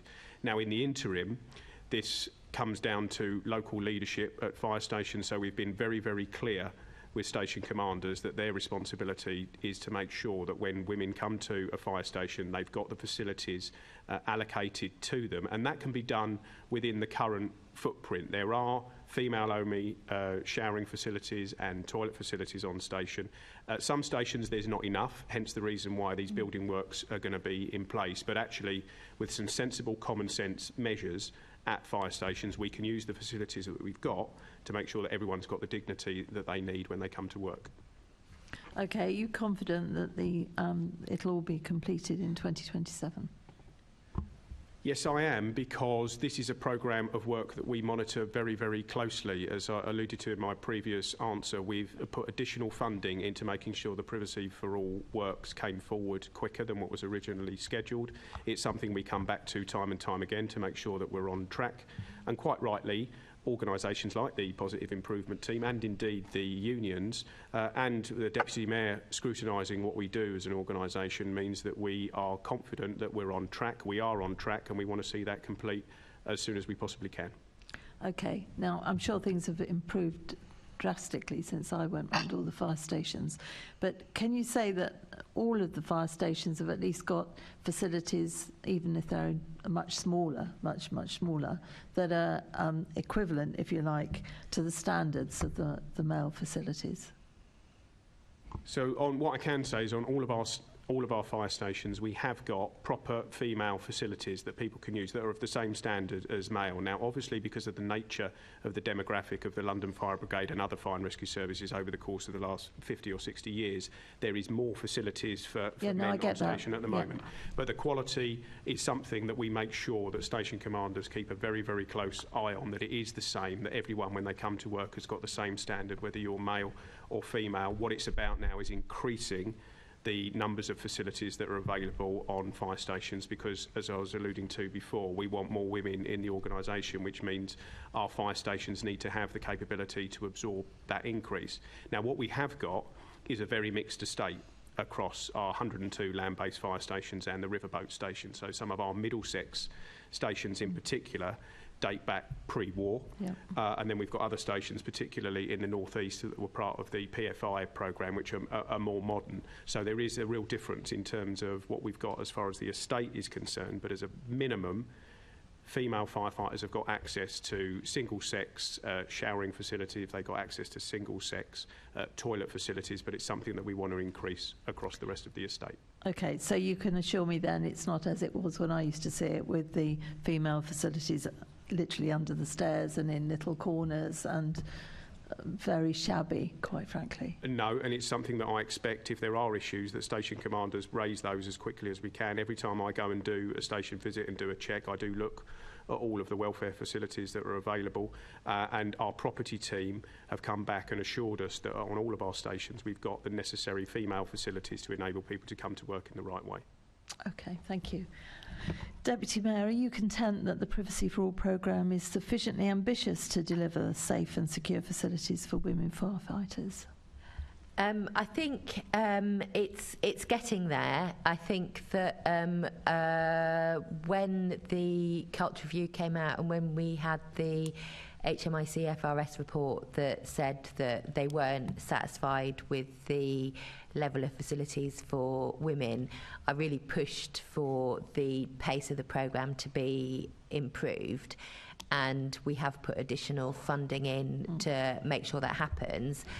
Are there some stations where it's better than others? Yes. Am I confident that we're going to get there and that we'll see good facilities across the whole estate within the time frame that the LFB is now working to? Yes. But I think that nothing says you are respected or you're not respected more than whether you have a decent space within your workplace on a fire station. So I think I don't think you can overstate how important it is that the facilities are appropriate, and that is both in terms of the stations and, as Assemblymember Bailey said, is also in terms of the facilities on fire grounds, in terms of toilet facilities and so forth. So it is moving in the right direction, but like everything, there's still some way to go, although the pace has increased quite significantly. Well, that's good, because my memories are that they were dire, absolutely dire in many places. Have you spoken to female firefighters about it? Yes, and actually Assemblymember Cooper and myself went to Tooting Fire Station to look at the completed works under the Privacy for All programme. And what we found, as you always find on fire stations, is they're very honest about the pros and cons of the work that had been done. So I think these visits always help, because you can then go back and say, actually, do you know what, you might need to sort of look at this as well. So I think that that was a really useful visit, not least because we also had the opportunity to talk to a woman who'd just come back from maternity leave. She wasn't actually ready to come back to work, really, and so that helped inform the new policy around maternity leave as well. So visits are really useful, as you'll be aware from your marathon tour of the stations previously. Yes, and the honesty around the mess table was charming at points. Charming. But delightful, and I enjoyed it, and I must do it again. So if I can go to Maria Buck, what is your view of the Privacy for All programme and what it will deliver for LFB's women firefighters? Thank you. I think there's a belief that it's a step in the right direction. It's a significant commitment and investment by London Fire Brigade, and we appreciate the task that's upon them. I think what is happening is that there's consultation and there's conversation with the women's section, and like I said before, they're being heard. Having the positive improvement team there is always going to be an advantage for women. They're getting heard, and any issues at all, they've got a seat at the table for the Privacy for All team, so they can have that conversation. I know it's on a regular meetings when they meet with the women within London Fire Brigade. They are having that conversation. What is it like to be on station? Is this happening? And also right at the beginning, before any works take place, they're having that consultation with the sections so they can see the plans and they can see how it's going to work for them, because they're the ones that are living and breathing that. So definitely it's a step in the right direction for us. Okay, let's hope it's as speedy as possible for everybody. Jonathan, again, what is the position with the facilities for women firefighters at the Babcock International Training Centres? That's a really important question, because obviously Babcock are one of our key providers, and in terms of making sure that the training that's delivered to all of our firefighters, but in particular firefighters in development when they're coming into the organisation and they're using Babcock facilities specifically, is critical. Now, we hold Babcock to the same standards that we expect across the whole of the London Fire Brigade estate. So we expect at the Babcock facilities, whether they're at Beckton, whether they're at Park Royal, whether they're at Harrow, that they will have the same standards that we expect. It's one of the key elements that sits within Keeley's world, that we do make sure that everybody has the dignity and respect when they come into the organisation. A lot of our FFDs now are using our own estate, so whether it's Plaistow Fire Station, whether it's Barking Fire Station, so we're able to make sure that they've got the facilities that are required. We're actually going to be expanding the numbers of FFDs that we bring into the organisation, so a lot of the work that we do with the property team, both working with Babcock and working with our own estates team, is to make sure the facilities are there. But we hold Babcock to the same standard as we would expect across the rest of the organisation, and it's part of their KPIs that we hold them to when Keeley and I meet with their senior leadership team on a monthly basis to make sure those facilities are there. Okay, lovely, thank you. Jules King, do you know how the issue of privacy and provision of safe and secure facilities for women firefighters is being addressed in other fire services?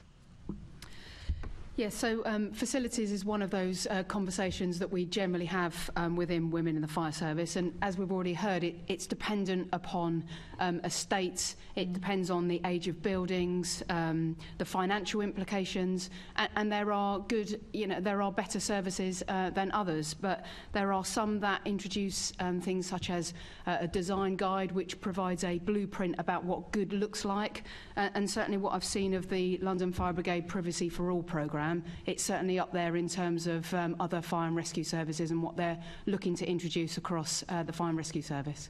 Okay, fine. And what are your members telling you that they need in particular? I think again we've heard it. If you have the right facilities that make people feel safe and secure, they feel valued. And I think that is the most important thing. If you feel valued, you feel part of the team. And I think that's such a significant thing across all things culture related, feeling that you fit in and that you are part of the team and that your voice is heard. Yep, okay, thank you very much. Okay, thank you for that. I just wanted to come back a bit to the staff survey. I'm wondering, Helen, if I can ask you, are there female-specific questions on the staff survey? There aren't female-specific questions, but we are able to look at every question in terms of the gender of the respondents and look at it that way. Okay, and are there any sort of broad conclusions you've been able to draw through the staff survey and gender? So interestingly, our female respondents responded more positively overall than our male respondents, but it's fractional, it's not a significant difference, and that reflects really my experience of working with women at London Fire Brigade. The majority of them have a wonderful time with their team and in their job and with their colleagues, and have been really devastated by the idea that there are women being treated badly, and the idea that that might reflect badly on their male colleagues. So I think for the majority of women, they would say that their experience is good, and that's what we see in the survey. So there are two areas that come out which flag up the issues that we already see, and that is that women are slightly more likely to say that they've been bullied or discriminated against, both by their line manager and experiencing poor behaviour from those colleagues. But it's very important to note that those are isolated incidents in small teams, if you see what I mean. So it's on us to have the right processes in place to deal with those incidents of poor behaviour, as well as dealing with all of the structural issues around uniform and facilities and so on. But that will make the biggest difference, I think, to the results that we get in those surveys, is dealing with poor behaviour where we see it. That's really helpful. Thank you.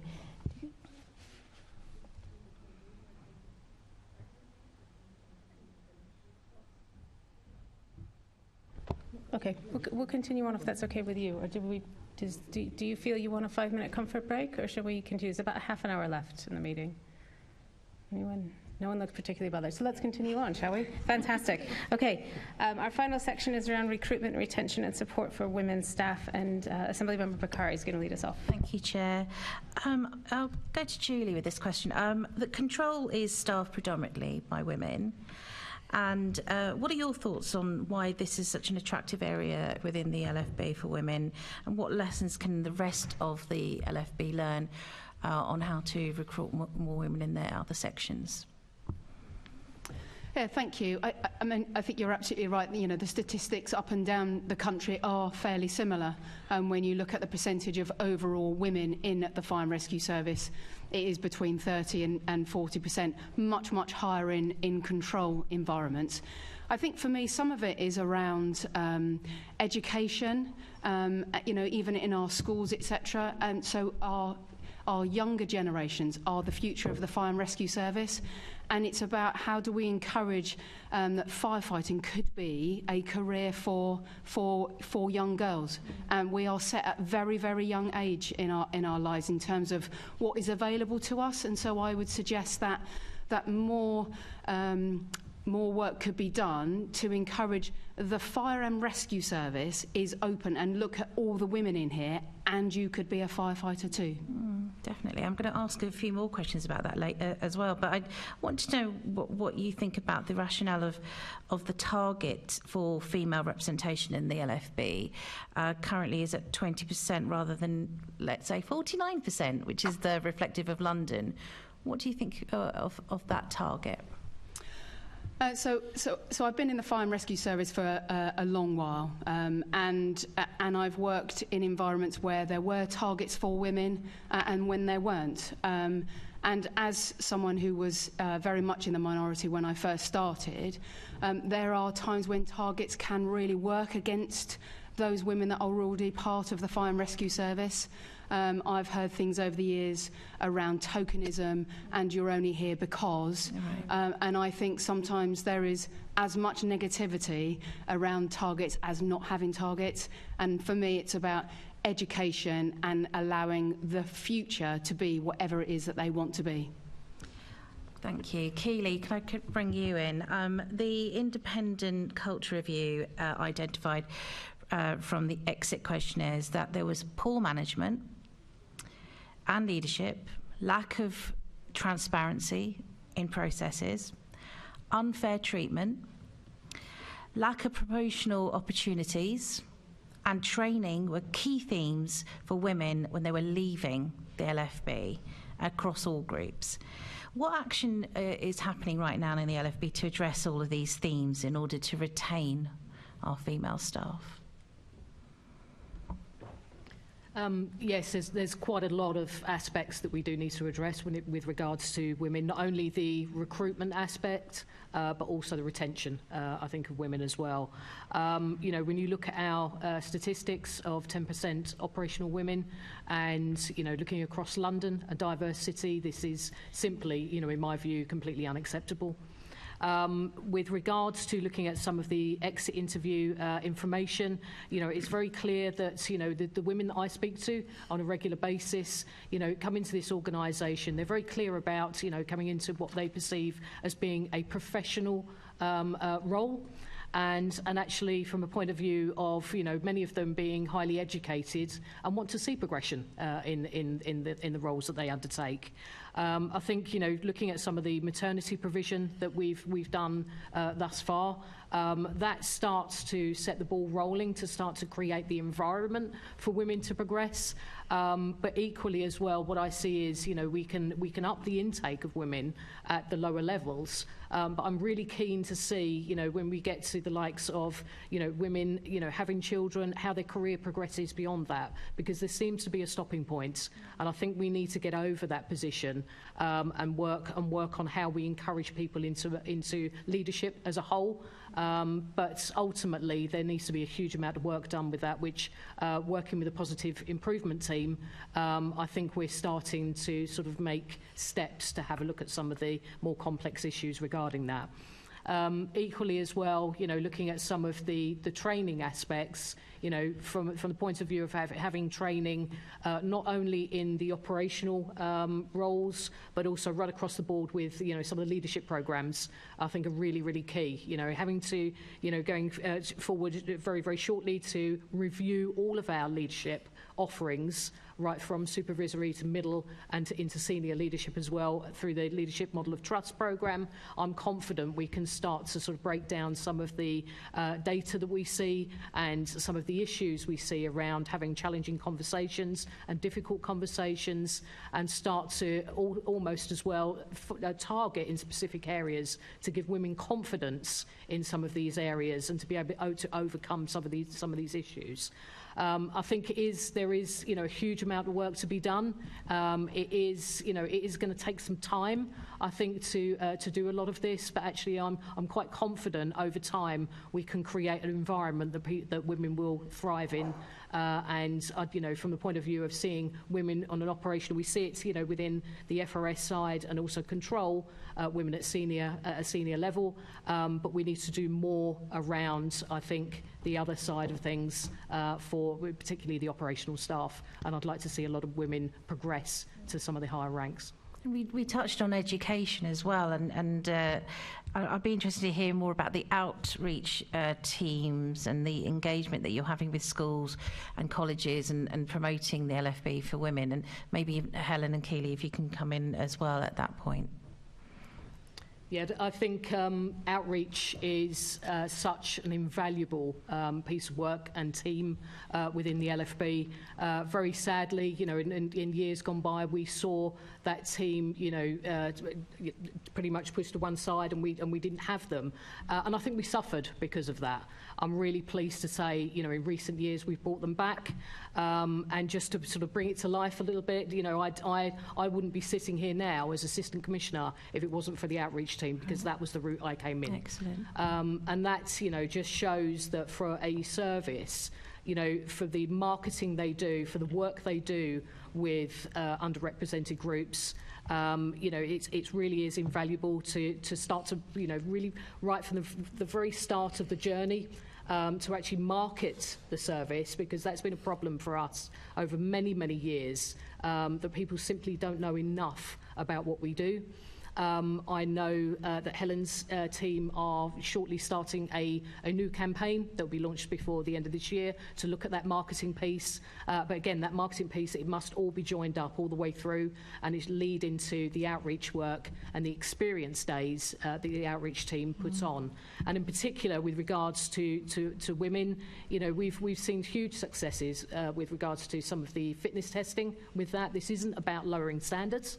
We meet exactly the same standard as everybody else, but it was just simply being able to translate that into what was an actual physical task that we would perform in the role, and translate that through to something that people would recognise and be able to train for within that fitness environment or gym environment. And because of that, we were able to, utilise that positive action and make sure that we saw that success, and it worked. It is still working very well. If I can just add. Absolutely. I think there's been a bit of a change in this area in recent years. Certainly when I arrived, I looked back at small materials and saw recruitment of female firefighters messaging, focusing around things like them having smaller hands that can fit through letterboxes. And it's all about the kind of benefits of difference. There are benefits to difference of all sorts, obviously. But actually, there's no reason why a female firefighter can't, and lots of evidence that they can, meet all the fitness requirements and so on, and the strength test and so on. And actually promoting that difference hasn't helped the plight of women, I think, in the fire service generally, because they're seen as someone to perform set functions in the team when that minimal function is required, and then, you know, a disadvantage when you need to perform a different function. So we're really changing that story, and a lot of that is being driven by female firefighters themselves, who are saying, actually, give us harder tests, we'll show you what we can do. And I think that's really great, because I think they are just as capable, obviously, as we know, of doing everything that's required for the job. Deputy Mayor.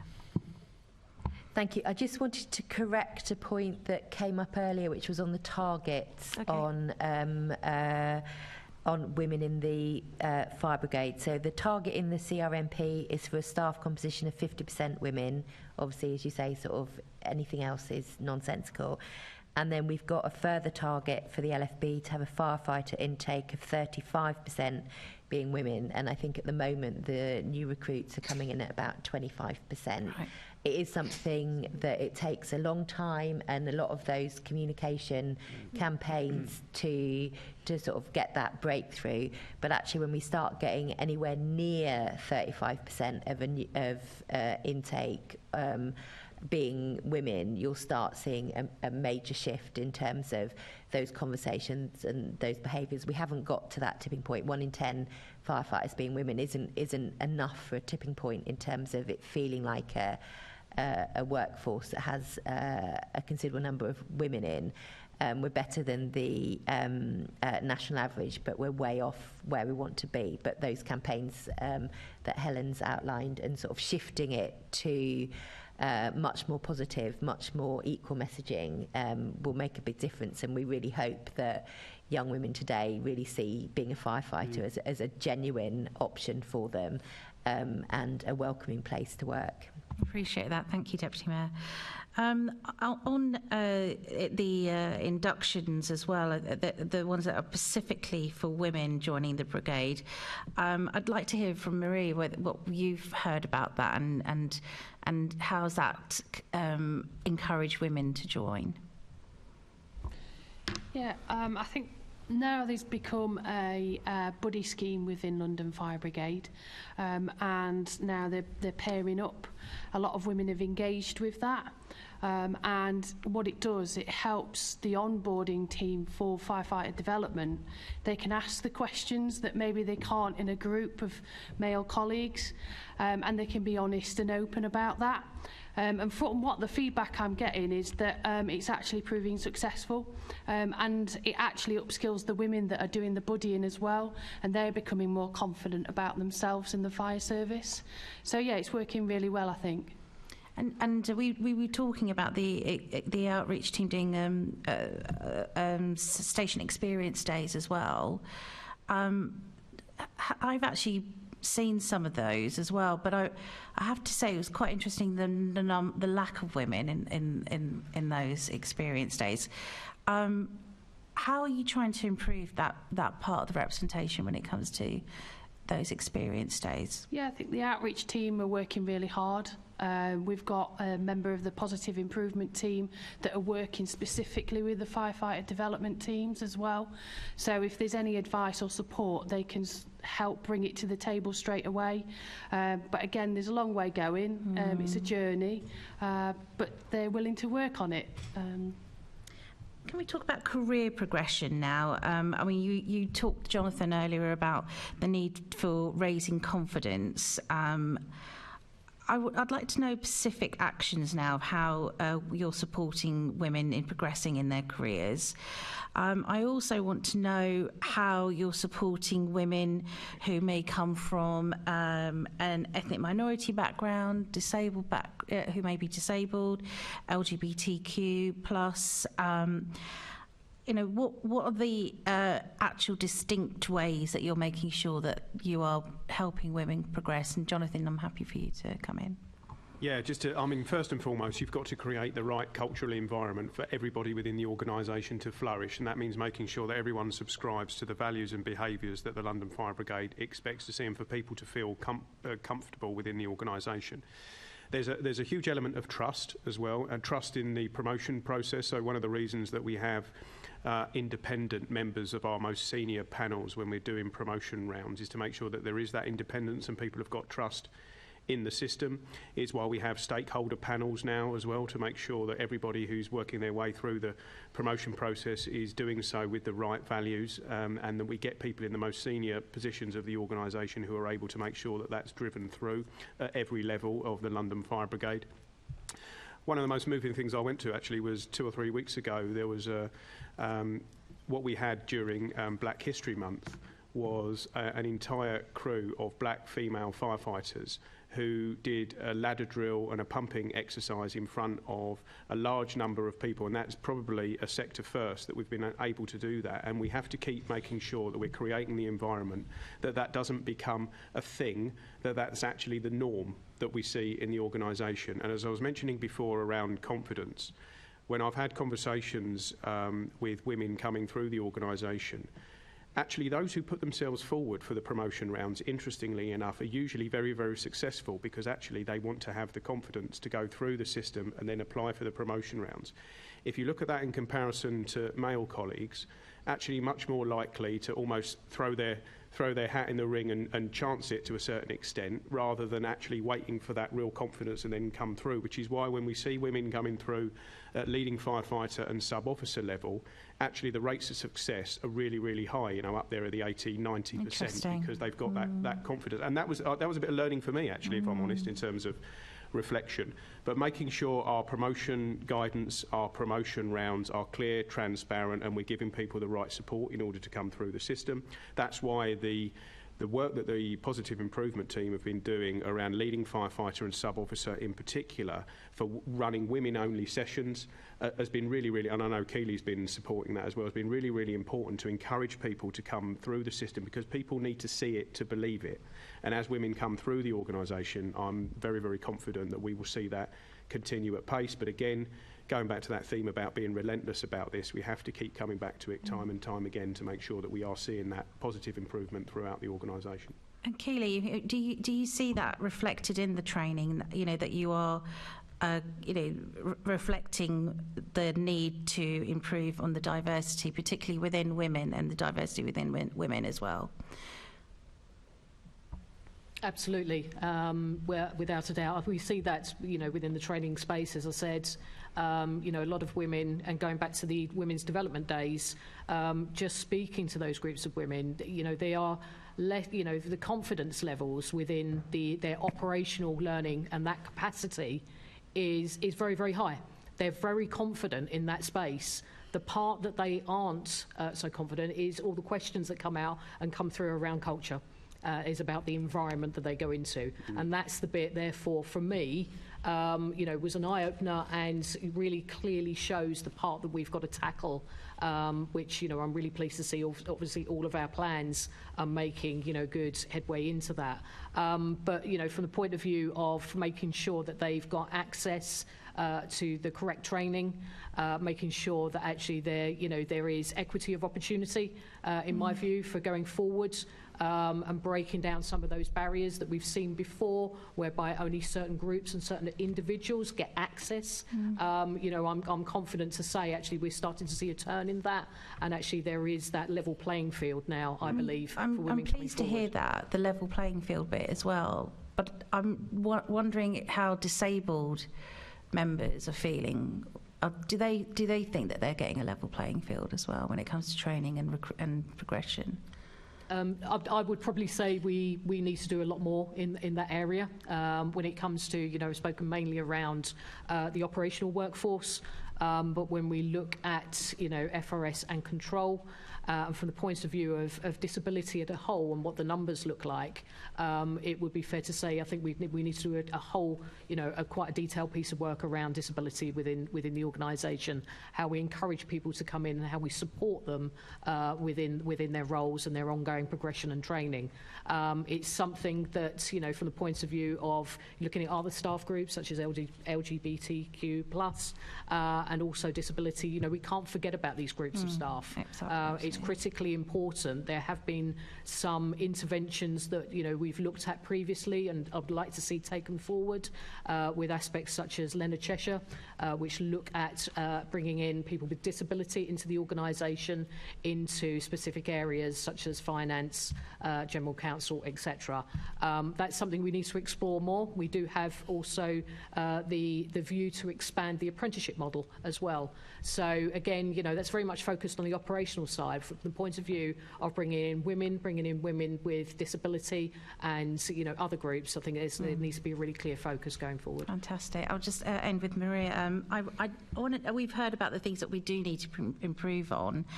If you could sum up, what more support do you think women do need in these areas? You know, is there anything else that we could do? I think there's always room for improvement. I think we'd be silly if we said no. I think encouragement. I think it's being visible.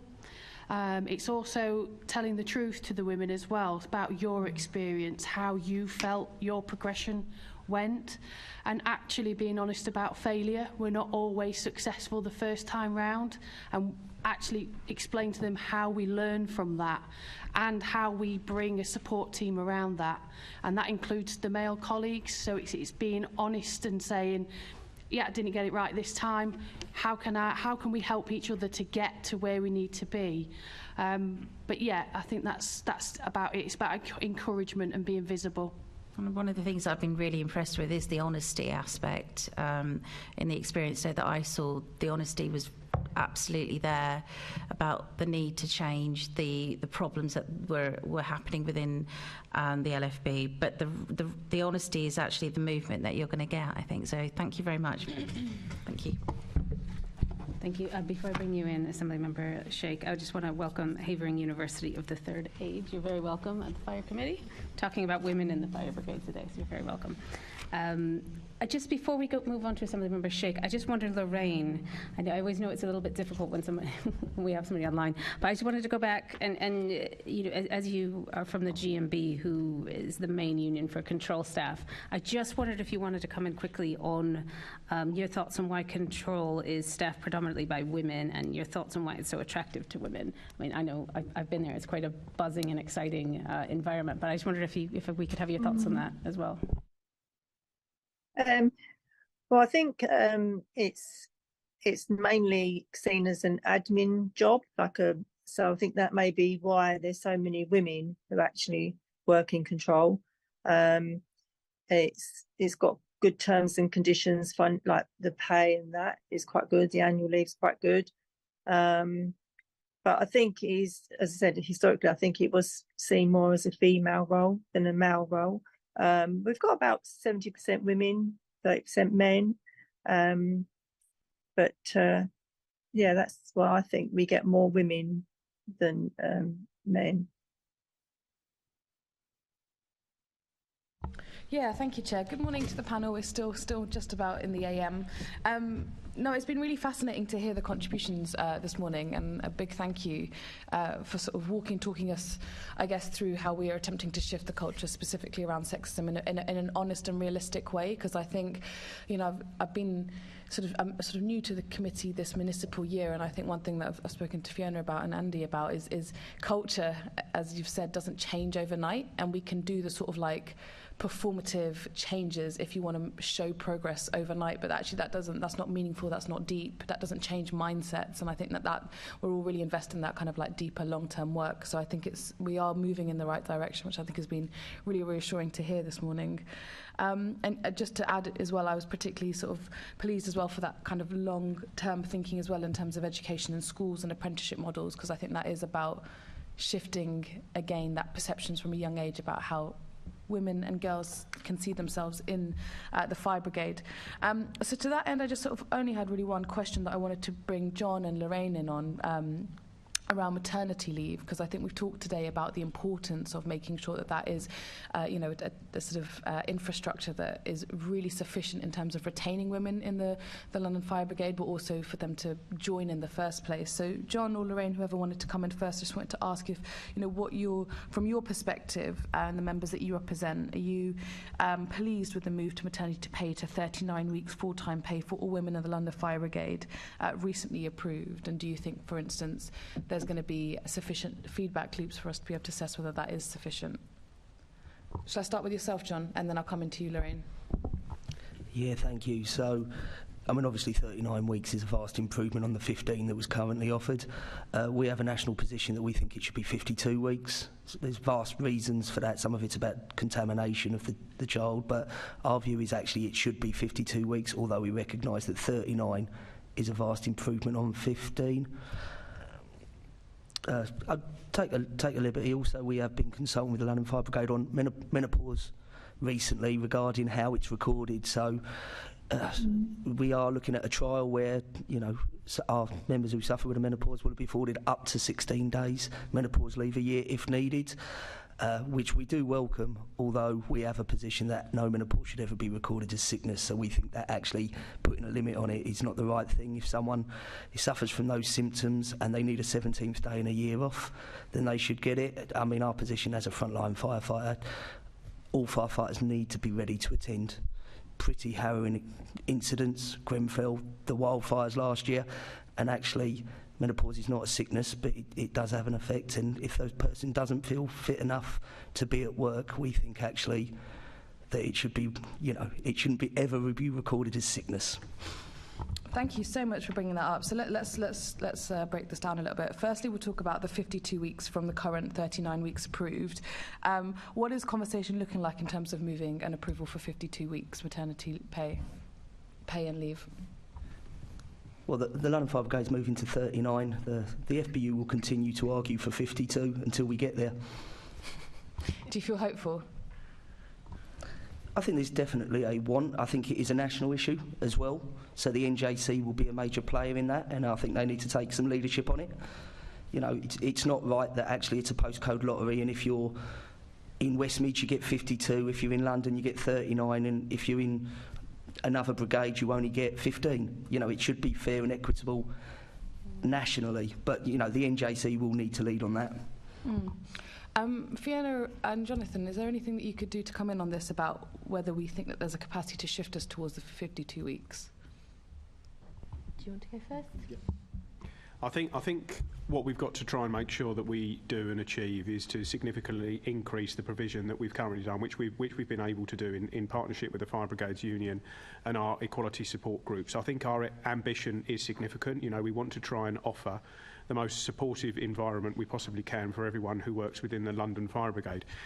We also have to balance that out against some particular workforce pressures that we also have to manage, and we have to make sure that we can do it within our current financial envelope.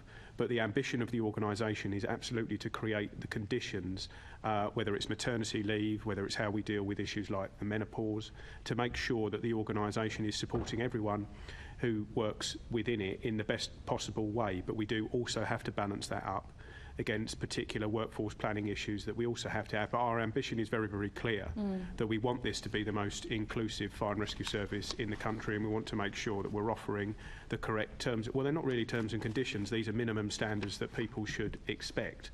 And we want to be ambitious in that, but we also have to make sure that we're able to do that within our current financial envelope and with additional workforce pressures that we know we have to manage as well. But there's constant dialogue with the unions, there's constant dialogue with our equality support groups, and anything that we can do to continue to improve what we offer, we are absolutely committed to doing that, but within a budgetary framework and workforce planning constraints that we also have to work to. Yeah, just before you come in, Fiona, I think that's really well put, to be honest, Jonathan. I think you have to build it in, and I think, the ambition, I think, is clear, and I think Andy, the Commissioner, makes, I think he really does set that tone from the top, and I feel very confident in that tone. I think the constant dialogue is reassuring as well, and I guess, is there any sort of formalised review process of, for instance, how 39 weeks for maternity pay is suiting members, and then when would be the next stage to see if there was a review to bring up to the 52? Sorry. So we do have formalised industrial relations structures within the London Fire Brigade. You know, I will meet with the London Regional Executive of the FBU on a very regular basis. We have the Joint Council for Firefighters, the Joint Council for Middle Managers, Joint Council for Control Officers, and FRS equivalents as well with their unions that meet monthly with senior leaders within the London Fire Brigade. There's an opportunity within those formal structured meetings to raise any particular issues that there are. If the maternity provision is not working in the way that we would want it to, then there are all those forums that the unions are able to use. We will sense check that again with the positive improvement team, with our employee support groups, and actually when we're going out and visiting fire stations or in control or FRS departments to make sure that it's having the impact that we want it to have. But there are formal mechanisms for raising issues, for reviewing our current provision, and if we need to make changes, we're more than prepared to do so. Fantastic. Thank you, Jonathan. Fiona, did you want to add anything?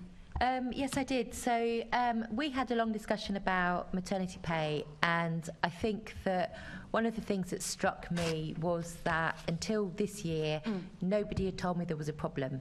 So we had not heard that there was a problem. So I think this demonstrates quite how many issues women thought they had to work through, and it was only when the discussion opened up and people started talking about, well, what other issues were there, and obviously the FBU's been campaigning on this as well, but it had not been raised with me until I went to the fire station with Leonie Cooper earlier this year in Tooting, and I think that it just shows that it's only when you start having that conversation do you realise that the female firefighters thought everybody knew that there was a problem with the maternity pay, but nobody had ever sort of articulated it to people at a senior level or That's to shocking, politicians having oversight of the fire service. So I think for me it's sort of totemic in that sense that it's only when you ask what else people need and they realise that you're not just asking it as a surface ask, and there was a woman who'd just come back from maternity leave and it was a bit too early and so forth. And then I know that the Commissioner had conversations with women from the FBU on it and from the support group, but actually it shouldn't take a culture review for basic things like maternity pay to be got right. So I think that we have to make sure that we've got systems in place that we have sight of this going forward. When we were discussing maternity pay, we had a discussion about what level was right, and actually the recommendation from the London Fire Commissioner based on evidence was that 39 weeks would ensure most women firefighters would be fit for operational purposes when they returned, and obviously there's the option of the 13 weeks additional leave on half pay. It does make it one of the most generous within the sector, and we will need to wait a few years probably to see what effect that has on recruitment and retention, but I would hope it would make sure that we had addressed this to a sufficient level. And it's going to be part of a holistic review of policies relating to parental support, which the LFB will do as part of their review of the HR policies generally. But the recommendation from the Commissioner was that the 39 weeks should be sufficient to make sure that when women return, they could undertake the operational roles. No, thank you, Fiona. That sounds, to be honest, very realistic, the review over years, because I think that that's probably the way that you would be able to ascertain whether it is maintaining recruitment. But I think it would be good, I think maybe for the committee to just stay alert to this, because if the FBU is holding 52 weeks as what they see as the appropriate bar and it exists in other areas of the UK, then I think that that's probably a conversation we need to keep open. I would like to, with the Chair's indulgence, talk about menopause leave in a moment, but just to quickly just clarify something, the HR review that you talked about having a review of wider parental support, what's the timeline on that? It's part of the, I'd need to hand over to somebody from the LFB, but it's part of the overall review of all the HR policies, which was one of the recommendations from the independent review of people services. I'm not clear on the timeline, but I have highlighted that I'm very keen for the review of policies relating to parental support to be sort of up there in terms of the priorities within that. But I think every single policy is under review, is my understanding. Thank you, Fiona. Jonathan, you like you coming in on that? Yeah, just to support what the Deputy Mayor was saying there. So the review of our People Services Directorate is there's a phased approach to it. So the first phase has been reforming the structure of what would be known as our HR function, and that includes all of those policies and procedures that sit within there. So whether it's discipline, whether it's grievance, whether it's maternity, all of those people policies that sit within there is currently being reviewed. Now we are looking to have that completed by the start of the next financial year. As I say, the new discipline and grievance procedure is currently with us at the moment, and we'll be consulting with the unions in terms of being able to move that through into the new year. So the first part is around the structure of the People Services team, and that includes the instigation of the Professional Standards Unit that I was referring to before. But within that is also the framework of all of those policies that we need to make sure that we've got in the right place as we go towards the start of the next financial year. And that'll be something we'll be able to report back into the committee to make sure that you can sense check our progress against that. Okay, thank you very much, Jonathan. My apologies to Assemblymember Rogers, I hadn't realised, but I am straying slightly into your question, so I'll reel it back into maternity specifically and also the point that John was making in regards to menopause. And Lorraine, I will want to bring you in on this at some point, but just to keep the thread alive, so I think it was interesting that you raised the idea of if you're on menopause, it's sort of put down as sickness. And actually, we recently had a menopause leave policy put through from City Hall. So, Fiona, I don't know if you want to just speak to being able to compare how that's assessed in City Hall and what the London Fire Brigade might be able to learn from that. I don't have the comparative detail. I know that the Fire Brigade's been actively speaking to the union about this, and I don't have the comparison with the City Hall policies in front of me. We can get that to you if you'd like that. Yeah, I think it's more just, I guess, sort of, Jonathan, do you think that menopause currently being recorded as sickness rather than being perceived as something that women might take leave for is a shift that we can begin to make? Or is a conversation being had? Oh, it absolutely is. No, I'm completely in agreement that it shouldn't be regarded as sickness. So one of the things, and John was alluding to it before, is we're having that conversation with the unions and the equality support groups. And in the same way as the maternity provision that the Deputy Mayor was articulating, it's about what we think is going to have the biggest impact and what we can get in now within our current financial envelope and our workforce planning structures. But as I said before, you know, our ambition is a significant one, and we want to create the right conditions, and that means that ongoing conversation with both the trades unions and the equality support groups, which we are doing at the moment. So those 16 days, that's come with support from our equality support groups, which includes the menopause action group that sit within there, and it's about what we can deliver now, but then not restraining our ambition going forward. But your broader point around menopause being regarded as sickness, no, that's absolutely not where we want to be, and we were going to be making those changes now. Okay, thank you. That's really reassuring. Lorraine, just to bring you in finally on the conversation about how the GMB is perceiving the increase to 39 weeks for maternity pay for your members. Is that something that you welcome? Yes, GMB welcome that, any increase on the maternity leave, and also the menopause, some progress on the menopause. Seems it was progressing, and now it's kind of come to a stop, so that would be good. But yeah, anything that improves our members' working conditions. Okay, thank you very much for that contribution. Thank you, Chair. Thank you, Assemblymember Sheikh. And finally, our final question is online from Assemblymember Rogers. Thank you, Chair. Jonathan, I think you pretty much answered this question, but in terms of the holistic review, are there any other improvements that are being considered by that review that you haven't already mentioned? So in terms of what we've covered so far, the principal ones have been around all of our policy, procedure, our human resourcing structures, making sure that we've got the discipline and grievance processes in the right place, the introduction of the professional standards unit, that all of that comes online as we move into the new year. But it is one of those things we have to keep coming back to make sure that all of those policies and procedures are where they need to be. It's that constant dialogue with the trade unions and the equality support groups, because the point the Deputy Mayor was making is absolutely right, that sometimes you don't know the questions until you actually sit down and ask them and get the response back, which is potentially a blind spot for all of us at senior levels within the organisation. So this is something we have to keep coming back to. The total restructure of the People Directorate, as it was once known, is part of that review so that we get those structures in place that enables these issues to be brought forward with the required pace and diligence that's needed. But in terms of going over the main areas that we've already covered in this committee, no, we've touched on those. Thank you, Assembly Member Rogers. Thank you. My final question then to the Deputy Mayor. Are you confident that the Brigade is on track to deliver additional support measures that will help recruit and retain more women staff across all areas of the organisation?